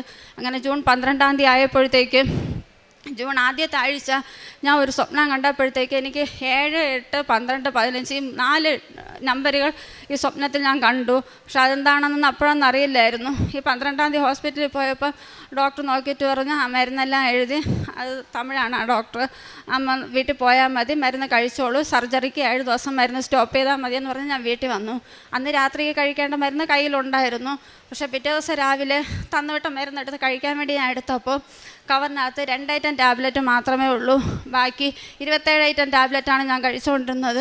ഈ 2 ഐറ്റം അപ്പോൾ ഞാൻ കരുതി അവർക്ക് എടുത്തത് മാറിപ്പോയായിരിക്കും എന്ന് കരുതി ഡോക്ടറെ നമ്പർ തന്നിട്ടുണ്ടായിരുന്നതിൽ ഞാൻ വിളിച്ചപ്പോഴത്തേക്ക് ഡോക്ടർ പറഞ്ഞത്, അമ്മയ്ക്ക് ഇനി മരുന്നിൻ്റെ ആവശ്യമൊന്നുമില്ല, ഈ 2 ഐറ്റം ടാബ്ലറ്റ് മതി, അത് വേറൊന്നിനുമല്ല, ഒന്ന് പെട്ടെന്ന് നീര് വന്നാൽ അത് കുറയാൻ വേണ്ടിയും, രണ്ടാമത്തത് പെട്ടെന്ന് അമ്മയ്ക്ക് എന്തെങ്കിലും രീതിയിലൊരു ടെൻഷൻ വന്നാൽ ഒരു സ്ട്രോക്ക് വരാതിരിക്കാനുള്ള ഒരു മുൻകരുതൽ എന്ന രീതിയിലുള്ള ഒരു ടാബ്ലറ്റ് മാത്രമാണ്. ബാക്കിയൊന്നും നിർത്തിയതായിട്ട് ഡോക്ടർ എന്നോടും പറഞ്ഞില്ല, ഞാനും അറിഞ്ഞില്ല. അന്ന് മുതൽ ടാബ്ലറ്റ് എല്ലാം നിർത്തി. എനിക്ക് ഇപ്പം മരുന്നിൻ്റെ ഒന്നും ആവശ്യമില്ല. അതിനുശേഷം എൻ്റെ മോക്കുള്ള ഒരു രോഗസൗഖ്യമാണ്. മോക്ക് 2024 ആഗസ്റ്റ് മാസം തൊട്ട് എപ്പോഴും വയറുവേദന വരും. സ്കൂളിൽ നിന്ന് എന്നും വിളിയാണ്, വന്ന് വിളിച്ചുകൊണ്ട് പോകണമെന്ന്. വയറുവേദനയായിട്ട് അവൾ കരച്ചിലാണ്. സ്കൂളിൽ നിന്ന് തന്നെ അതുവഴി ഞാൻ ഒരു ദിവസം ഹോസ്പിറ്റലിൽ കൊണ്ടുപോയ സമയത്ത് ഡോക്ടർ പറഞ്ഞു അപ്പൻഡൈറ്റിസ് ആയിരിക്കും, സ്കാൻ ചെയ്ത് നോക്കാമെന്ന് പറഞ്ഞു. പക്ഷേ ഞാൻ സ്കാൻ ചെയ്തപ്പോഴത്തേക്ക് അപ്പൻഡൈറ്റിസ് എല്ലാം നോർമലാണ്. പക്ഷെ നമ്മളെ ഒരു പ്രതീക്ഷയില്ലാത്ത രീതിയിലുള്ള റിസൾട്ടാണ് അതിൽ വന്നത്. മോൾക്ക് അവളുടെ പ്രായത്തിലിരിക്കേണ്ട വലിപ്പത്തിൻ്റെ ഒരല്പം പോലും വളർച്ചയില്ലാത്ത യൂട്രസാണ് അവളുടെ ശരീരത്തിരുന്നത്. നോർമലിൽ നിന്നും തീരെ വലിപ്പക്കുറവ് ഒട്ടുമില്ല എന്ന് തന്നെ പറയാം. ഒരു പെൺകുട്ടിക്ക് ശരീരത്തിൽ ഉണ്ടായിരിക്കേണ്ട ഒരു ഹോർമോൺ അവളുടെ ശരീരത്തിൽ ഇല്ലതാനും. അങ്ങനെ ഞങ്ങളൊരു ഗൈനക്കോളജിസ്റ്റിനെ കാണിച്ചപ്പോഴത്തേക്ക് അവൾ ആ പ്രായത്തിനൊക്കെ കാരണം തീരെ പൊക്കവും കുറവായിരുന്നു. അപ്പോൾ ഈ ഹോർമോണിൻ്റെ കുഴപ്പമാവാം എന്നാണ് ഡോക്ടർ പറഞ്ഞത്. അങ്ങനെ ഞങ്ങൾ ഒരു പീഡിയാട്രീഷ്യൻ എൻഡോക്രൈനോളജിസ്റ്റ് ഡോക്ടറെ കാണിച്ചപ്പോഴത്തേക്ക് ആർട്ടിഫിഷ്യലായിട്ട് ഹോർമോൺ കൊടുക്കട്ടെ എന്ന് ചോദിച്ചു. ഞാൻ പറഞ്ഞു വേണ്ട, കൊടുക്കണ്ട എന്ന് പറഞ്ഞു. അതിനുശേഷമാണ് ഇവിടെ ഉടമ്പടി എടുത്തത്. അന്ന് തൊട്ട് മോളുടെ വയറ്റിൽ എന്നും ആ തൈലം തേച്ച്, രാവിലെ അവൾക്ക് സ്കൂളിൽ പോകേണ്ട സമയമില്ലാത്തത് കാരണം വൈകിട്ട് ഞാൻ പ്രാർത്ഥിക്കുന്ന സമയത്ത് ആ തൈലം തേച്ച് കുരിശ് വരയ്ക്കും. രാവിലെ എന്നും അവൾക്ക് അപ്പോഴൊക്കെ തലയിറങ്ങി വീഴുമ്പം ബിപിയും കുറയും. അതുകൊണ്ട് ഉപ്പിട്ട ആ വെള്ളവും കൊടുത്ത് തേനും രാവിലെ കൊടുത്താണ് വിട്ടുകൊണ്ടിരുന്നത്. 7 ദിവസം കഴിഞ്ഞ് ആ മെയ് മാസം, ഞാൻ ഇവിടെ ഫെബ്രുവരിയിൽ ഉടമ്പടി എടുത്തു, ആ മെയ് മാസം കൊണ്ടുപോയി ഞാൻ സ്കാൻ ചെയ്തു, ഹോർമോണെല്ലാം ടെസ്റ്റ് ചെയ്തു. ഡോക്ടർക്ക് തന്നെ അതിശയം, ഒട്ടുമില്ലായിരുന്ന ഹോർമോൺ പകുതിയിലധികം കൂടിയിരിക്കുന്നു. അപ്പോൾ ഡോക്ടർ പറഞ്ഞു ഇപ്പോഴൊന്നും ഇനി ചെയ്യേണ്ട, ആഗസ്റ്റ് മാസം കഴിഞ്ഞ് ഇനി ചെയ്ത് നോക്കിയാൽ മതിയെന്ന് പറഞ്ഞു. അതിനുശേഷം ഞാൻ കരുതി എങ്കിൽ ഇപ്പോൾ സ്കാൻ ചെയ്യേണ്ട, ആഗസ്റ്റിൽ ഇത് രണ്ടും കൂടെ ചെയ്യാമെന്ന്. അങ്ങനെ ഞാൻ ജൂലൈയിൽ ഞാൻ ഇവിടെ വന്നു ഉടമ്പടി പുതുക്കാനായിട്ട് വന്ന സമയത്ത് എനിക്ക് ടോക്കൺ നമ്പർ കിട്ടി. അന്ന് 13-ാം നമ്പർ അമ്മയുടെ അടുത്താണ് പുതുക്കാനായിട്ടുള്ളവർ ചെന്ന് നിൽക്കേണ്ടത്. അപ്പം ഞാൻ ഇങ്ങനെ പല കാര്യങ്ങൾ ആലോചിച്ച് നിൽക്കുന്ന സമയത്ത് അവിടെ അന്ന് ഈ ടോക്കൺ എടുക്കാൻ നിന്ന ആ ചേച്ചി എന്നെ വിളിച്ചിട്ട് പറഞ്ഞു ഇതിലൊരു ടോക്കൺ എടുക്കാനെന്ന്. എടുത്ത സമയത്ത് എനിക്ക് കിട്ടിയത് മാതാവിൻ്റെ രൂപമാണ്. അന്ന് അതിൽ ആ സമയത്ത് ഇവിടെ ഉടമ്പടി എടുത്ത സമയത്ത് കിട്ടിയ ഇവിടുത്തെ സാക്ഷ്യങ്ങളുടെ പത്രത്തിൽ ആദ്യത്തെ സാക്ഷ്യം, ഒരു മകൾക്ക് ഇതേപോലെ വയറുവേദന വന്ന സമയത്ത് സ്കാൻ ചെയ്തപ്പോൾ ആ കുഞ്ഞിന് യൂട്രസ് ഇല്ല എന്നാണ്. അപ്പോഴത്തേക്ക് ഞാൻ തീരുമാനിച്ചു എൻ്റെ മോൾക്ക് ഇനി സ്കാൻ ചെയ്യുമ്പോഴത്തേക്ക് അവളുടെ നോർമൽ യൂട്രസ് അവളുടെ ശരീരത്തിൽ കാണുമെന്ന്. പിറ്റേ മാസം ഓഗസ്റ്റിൽ ഞാൻ കൊണ്ട് സ്കാൻ ചെയ്തു. യൂട്രസ് നോർമലായി, അവളുടെ ശരീരത്തിൽ വരേണ്ട ഹോർമോണെല്ലാം നോർമലായി കഴിഞ്ഞു. അതിന് ഞാൻ അമ്മയോട് ഒരുപാട് നന്ദി പറയുകയാണ്. പിന്നെ അത് കഴിഞ്ഞിട്ട് ഈ ജനറ്റിക് പാർട്ടിൻ്റെത് എനിക്ക് അതിൻ്റെ എണ്ണം കൂടിക്കൊണ്ടിരിക്കുകയായിരുന്നു. ഡോക്ടറെ കാണിച്ചപ്പോഴത്തേക്ക് ഇനി ബയോപ്സി ചെയ്യണമെന്ന് പറഞ്ഞു. ബയോപ്സിക്ക് അയച്ച സമയത്ത് ഞാൻ ഒത്തിരിയേറെ വിഷമിച്ചിരുന്നു. കാര്യം അത് ബയോപ്സി പോസിറ്റീവായി കഴിഞ്ഞാൽ സെർവിക്കൽ വഴി യൂട്രസിനെ കൂടെ ബാധിക്കുമെന്നാണ് ഡോക്ടർ പറഞ്ഞത്. ആ സമയത്താണ് ഒക്ടോബർ മാസം. അപ്പം ഞാൻ കരുതി ഈ ഒക്ടോബർ 1 തൊട്ട് ഞാൻ നിരന്തരം ദിവസം രാവിലെ 3 മണിക്ക് എഴുന്നേറ്റ് ജപമാല ചൊല്ലുമായിരുന്നു. കൃത്യമായിട്ട് ജപമാല ചൊല്ലി മുടങ്ങാതെ ജപമാല ചൊല്ലി 15-ാം തീയതി ആയപ്പോഴത്തേക്ക് ഞാൻ ആ സെക്കൻഡ് സാറ്റർഡേ കാരുണ്യ പ്രവൃത്തി ചെയ്തിട്ട് വന്നതിൻ്റെ ആ 15-ാം തീയതി ജപമാല ചൊല്ലി 3 മണിക്ക് ഇരുന്ന സമയത്തേക്ക് എൻ്റെ നീല മെഴുകുതിരി കത്തിച്ച് വെച്ചാണ് ഞാൻ ജപമാല ചൊല്ലിയത്. ആ സമയം മെഴുകുതിരി നല്ല ആള് കത്തുകയും വീണ മൊത്തം നല്ല കാറ്റുമായിരുന്നു. പക്ഷെ ഫാനൊന്നും ഇട്ടിട്ടില്ല, നല്ല കാറ്റായിരുന്നു. മഞ്ഞ കളർ തീജ്വാല എല്ലാം ചുമന്ന കളറിലായി, പിന്നീട് ഒരു ഹാർട്ടിൻ്റെ ഷേപ്പിലായി. അന്ന് മുതൽ ഇന്ന് വരെ ഞാൻ ഇന്നലെ വരെ ജപമാല ചൊല്ലിയപ്പോഴത്തേക്കും ആ 3 മണിക്ക് ഇന്നേ വരെ ഞാൻ എണീക്കാതിരുന്നിട്ടില്ല. 4:30 മണി വരെ ജപമാല ചൊല്ലിക്കൊണ്ടിരിക്കും. അതിൽ ഒന്നീ ഹൃദയത്തിൻ്റെ രൂപം, ഇല്ലെങ്കിൽ പ്രാവിൻ്റെ രൂപം, ഇല്ലെങ്കിൽ റോസാപ്പിൻ്റെ പൂക്കൾ തെളിഞ്ഞു വരും. ആ 15-ാം തീയതി പക്ഷേ അതൊരു ഹാർട്ടിൻ്റെ ഷേപ്പ് വന്നപ്പോൾ എന്താണെന്ന് എനിക്ക് മനസ്സിലായി. മനസ്സിലായില്ല. അന്നാണ് മോൾക്ക് സ്കൂളിലെ ശാസ്ത്രമേളയുടെ ജില്ലാ മത്സരം നടന്നുകൊണ്ടിരുന്നത്. ആ മത്സരത്തിൽ മോൾ കണ്ടുപിടിച്ചത് ഒരു ഹാർട്ടിൻ്റെ മെഷീൻ അവൾ സ്വന്തമായിട്ട് കണ്ടുപിടിച്ചു. അതിന് അവൾക്കാണ് A ഗ്രേഡ് കിട്ടിയത്. ISROയിലെ ശാസ്ത്രജ്ഞൻ വന്ന് അവൾക്ക് ക്യാഷ് അവാർഡും ട്രോഫിയൊക്കെ കൊടുത്ത് അവൾ ആദരിച്ചു. അതിലെനിക്ക് ഒരുപാട് സന്തോഷം തോന്നി. അത് അവളെ വിട്ട് എൻ്റെ മാതാവിനോട് നന്ദി പറയിപ്പിക്കുകയും ചെയ്തു. അതിന് അന്ന് ഒക്ടോബർ 7-ാം തീയതി ഇവിടെ അച്ഛൻ ഡെയിലി ബ്രെഡിൽ പറയുകയുണ്ടായി, അരിമ്പാറകൾ കൊണ്ട് നിറഞ്ഞിരിക്കുന്നവർക്ക് അത് സിസ്റ്റ് രൂപേണായി മാറുന്നുണ്ട്, എത്രയും വേഗം അത് അമ്മ അവരെ സുഖപ്പെടുത്തട്ടെ എന്ന്. പക്ഷെ അത് എനിക്ക് മനസ്സിലായെങ്കിലും ഇവിടുത്തെ ഉടമ്പടി വസ്തുക്കൾ അവിടെ എനിക്ക് അത് പ്രയോഗിക്കാനായിട്ട് എനിക്ക് പേടിയായിരുന്നു. കാര്യം ഞാൻ തൊട്ടുമുമ്പ് പറഞ്ഞതുപോലെ ഒരു ഹൈന്ദവ ആയതുകൊണ്ട് ഈ ബ്ലീഡിങ് കാരണം എനിക്ക് പറ്റില്ല. പക്ഷേ ഈ ടാബ്ലറ്റ് നിർത്തിയത് കാരണം ബ്ലീഡിങ്ങിൻ്റെ അളവ് കുറഞ്ഞു. പക്ഷേ ഞാൻ നവംബർ ആദ്യമായപ്പോൾ ഞാൻ തീരുമാനിച്ചു ഇനി ഹോസ്പിറ്റലിലൊന്നും പോകുന്നില്ല, ഈ ഉടമ്പടി വസ്തുവിനെ ഉപയോഗിക്കുമെന്ന്. അങ്ങനെ ഞാൻ വിചാരിച്ചതിൻ്റെ അന്ന് ഇവിടുത്തെ ഒരു സാക്ഷ്യം കേൾക്കേണ്ടായി. പാലായിൽ നിന്നുള്ള ഒരു കുട്ടിയാണ് പറഞ്ഞത്. ആ കുട്ടിക്ക് ഇതേപോലെ ജനറ്റിക് വാർട്ട് ചികിത്സിച്ച് തീരെ നിവർത്തിയില്ലാതെ വന്നപ്പോഴത്തേക്ക് ഇവിടെ വന്നതിന് ശേഷം ഉടമ്പടി ഉപ്പ് ദിവസവും അവിടെ തേച്ച് കുരിശ് വരച്ച് പ്രാർത്ഥിച്ചു വന്നു. ഞാൻ കൃത്യം 7 ദിവസമേ തേച്ചുള്ളൂ ഇതേപോലെ. പക്ഷേ അത് കരിച്ചിട്ട് വരുന്നതിന് എന്ന് പറയുന്നത് ശക്തമായ വേദനയാണ്.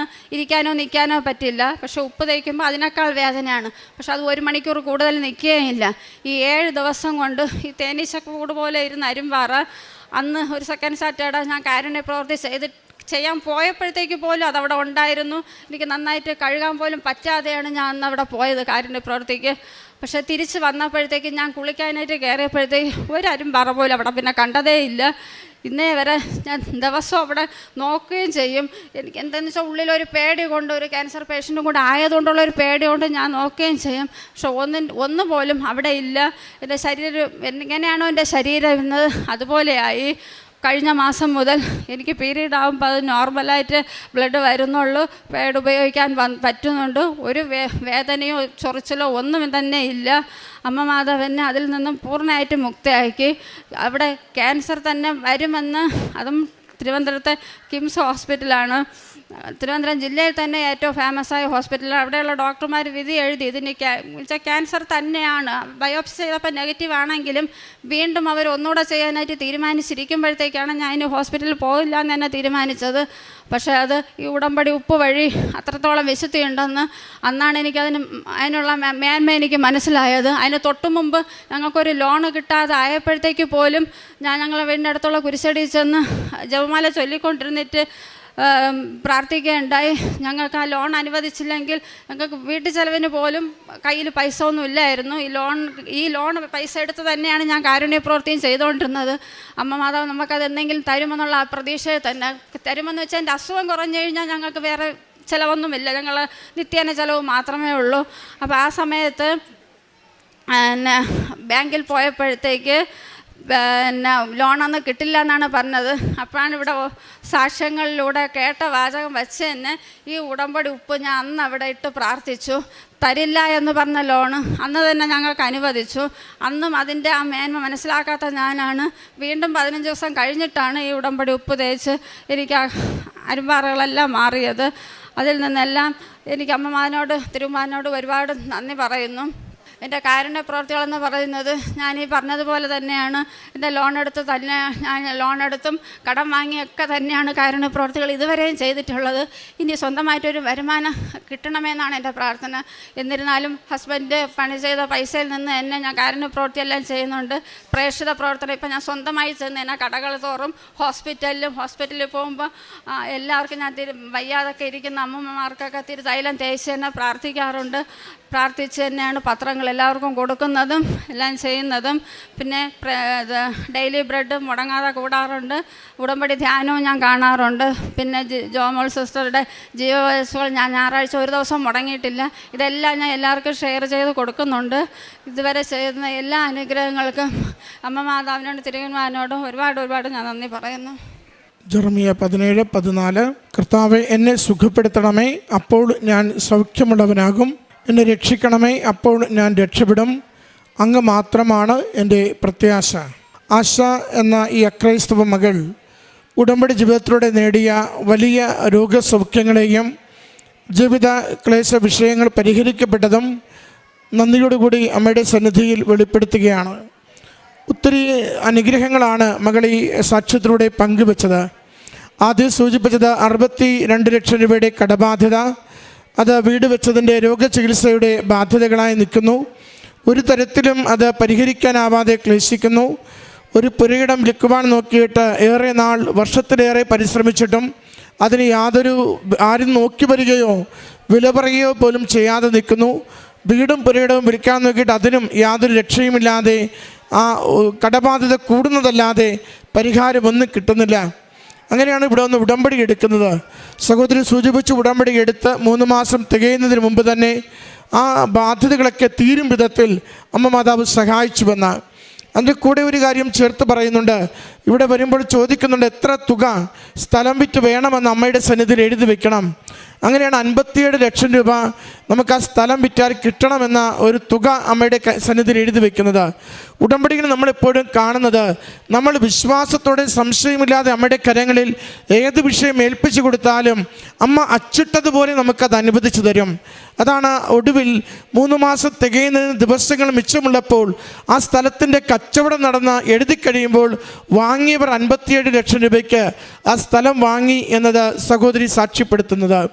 എന്താണോ അമ്മയോട് പറയുന്നത്, അമ്മ അതുപോലെ തന്നെ അന്ന് വരെ നോട്ടമില്ലാത്തത്, ആരും വന്ന് വില പറയാത്തത്, ഒരിക്കലും വിറ്റുപോകില്ലെന്ന് കരുതിയത്, അമ്മ മാതാവ് അത് ആ സ്ഥലത്തിൻ്റെ വില നിലവാരം പോലും ഉയർത്തിയിട്ട് കുടുംബം ആഗ്രഹിച്ചതുപോലെ ഭാരം ലഘൂകരിച്ചു കൊടുത്തുകൊണ്ട് ആ കച്ചവടം പൂർത്തീകരിച്ചു കൊടുക്കുന്നു.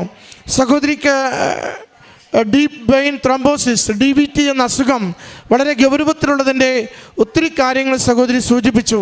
അത് ഇന്ന് ഉടമ്പടിയിലായിരിക്കുമ്പോൾ അതിൽ നിന്ന് വിടുതലും അതിൻ്റെ ക്ലേശങ്ങളിൽ നിന്ന് കുറവും കൊടുത്ത് സഹോദരിയെ സൗഖ്യപ്പെടുത്തിയതിനെ സാക്ഷ്യപ്പെടുത്തി. അതോടൊപ്പം ബർത്തോളിൻ സിസ്റ്റ്, ജനറ്റിക് ഏരിയയിൽ വരുന്ന സിസ്റ്റിൻ്റെ ഗുരുതരമായ വിഷയങ്ങളെ സഹോദരി സൂചിപ്പിച്ചു. അതുമൂലം ഏറെ ക്ലേശം അനുഭവിച്ചത്, 35 ദിവസത്തിൽ 3 തവണ പീരീഡ്സ് വരുന്നത്, അത് പാഡ് വെക്കുവാൻ പോലും ആവാത്ത ക്ലേശാവസ്ഥയിൽ ടോയ്ലറ്റിൽ തന്നെ ആ ദിവസങ്ങളിൽ രാപകൽ ചെലവഴിച്ചിരുന്ന കാര്യങ്ങൾ ഒക്കെ സഹോദരി തുറന്ന് നമ്മളോട് പറയുകയായിരുന്നു. അത്ര കണ്ട് ജീവിതം ദൈന്യതയിലേക്ക് പോയപ്പോഴും അമ്മ മാതാവിൻ്റെ ഉടമ്പടി തൈലം, ഉടമ്പടി ഉപ്പ് അവ ഉപയോഗിച്ച് പ്രാർത്ഥിക്കുകയും ഉടമ്പടി ഉപ്പിലൂടെ അരിമ്പാറ പോലെ വന്ന ബർത്തോളി സിസ്റ്റ് മറ്റൊരു ചികിത്സയുമില്ലാതെ പൂർണ്ണമായി അടർന്നു മാറി ആ രോഗം സൗഖ്യത്തിലേക്ക് മാറിയതും സാധാരണ പോലെ ഇപ്പോൾ പീരീഡ്സ് ആയതിനെയും സഹോദരി സാക്ഷ്യപ്പെടുത്തി. പ്രിയമുള്ളവരെ, ഓരോ വിഷയത്തെയും മോളുടെ വിഷയങ്ങളും ചേർത്ത് വെച്ചുകൊണ്ട് ദൈവസന്നിധിയിൽ നന്ദി പറഞ്ഞ് ഏറ്റുപറയുക. മരുന്നിന് മാറ്റാനാവാത്തത്, ചികിത്സയില്ലെന്ന് പറയുന്നത്, മരണത്തോളം എത്തുമെന്ന് പറയുന്നത്, ജീവിതം കൈവിട്ടുപോയെന്ന് പറയുന്നത്, കടബാധ്യതയിൽ മുങ്ങിത്തീരുമെന്ന് പറയുന്നത് അമ്മയുടെ കരങ്ങളിലേക്ക് ഏൽപ്പിച്ചു കൊടുത്ത് വിശ്വസിച്ച് പ്രാർത്ഥിച്ചാൽ വലിയ അത്ഭുതങ്ങൾ വിസ്മയകരമായി അമ്മയും തിരുക്കുമാരനും ജീവിതത്തിലേക്ക് ഏൽപ്പിച്ചു തരും. സമയക്കുറവിന് നമുക്ക് നേടിത്തരും. മരുന്നില്ലാതെ സൗഖ്യം തരും. നമുക്ക് നോക്കുവാനില്ലാത്തപ്പോഴും ദൈവം നോക്കിക്കൊണ്ട് നല്ല വിലയിൽ നമുക്ക് എന്താണോ മാറ്റിത്തരേണ്ടത് മാറ്റിത്തന്നുകൊണ്ട് നമ്മുടെ ജീവിതത്തെ സുരക്ഷിതമാക്കുമെന്ന്. അതുകൊണ്ടാണ് ഉടമ്പടി എപ്പോഴും നമ്മൾ പറയുക, അസാധ്യമായ കാര്യങ്ങൾ മാത്രം നിയോഗം എഴുതി വയ്ക്കുക, സമയച്ചുരുക്കത്തിൻ്റെ അമ്മയോട് ആഗ്രഹിച്ച് പ്രാർത്ഥിക്കുക, ജീവിതം ശുഭകരമാക്കുമെന്ന പ്രത്യാശയോടുകൂടി ജീവിതത്തിൻ്റെ ഏതൊരു ദൈന്യതയെയും അമ്മയുടെ കരങ്ങളിലേക്ക് വിട്ടുകൊടുക്കുക. നിങ്ങൾക്കത് അനുഗ്രഹമായി പരിണമിക്കുന്നത് കാണുവാനാകുമെന്ന്. അതിൻ്റെ ശക്തമായ സാക്ഷ്യം, ക്ലേശങ്ങൾ മാത്രം നെയ്തെടുത്തൊരു ജീവിതത്തിൽ അമ്മ ഇടപെട്ടുകൊണ്ട് ഇന്ന് സൗഖ്യം, സമാധാനം, സന്തോഷം, ബാധ്യതകളില്ലാത്ത ജീവിതം ഈ മകൾക്കും കുടുംബത്തിനും നൽകിയത് ഈ അൾത്താരയിൽ ഏറ്റുപറയുകയാണ്. ഈ കുടുംബത്തിന് ലഭിച്ച എല്ലാ അനുഗ്രഹങ്ങൾക്കും അമ്മ മാതാവിനും തിരുക്കുമാരനും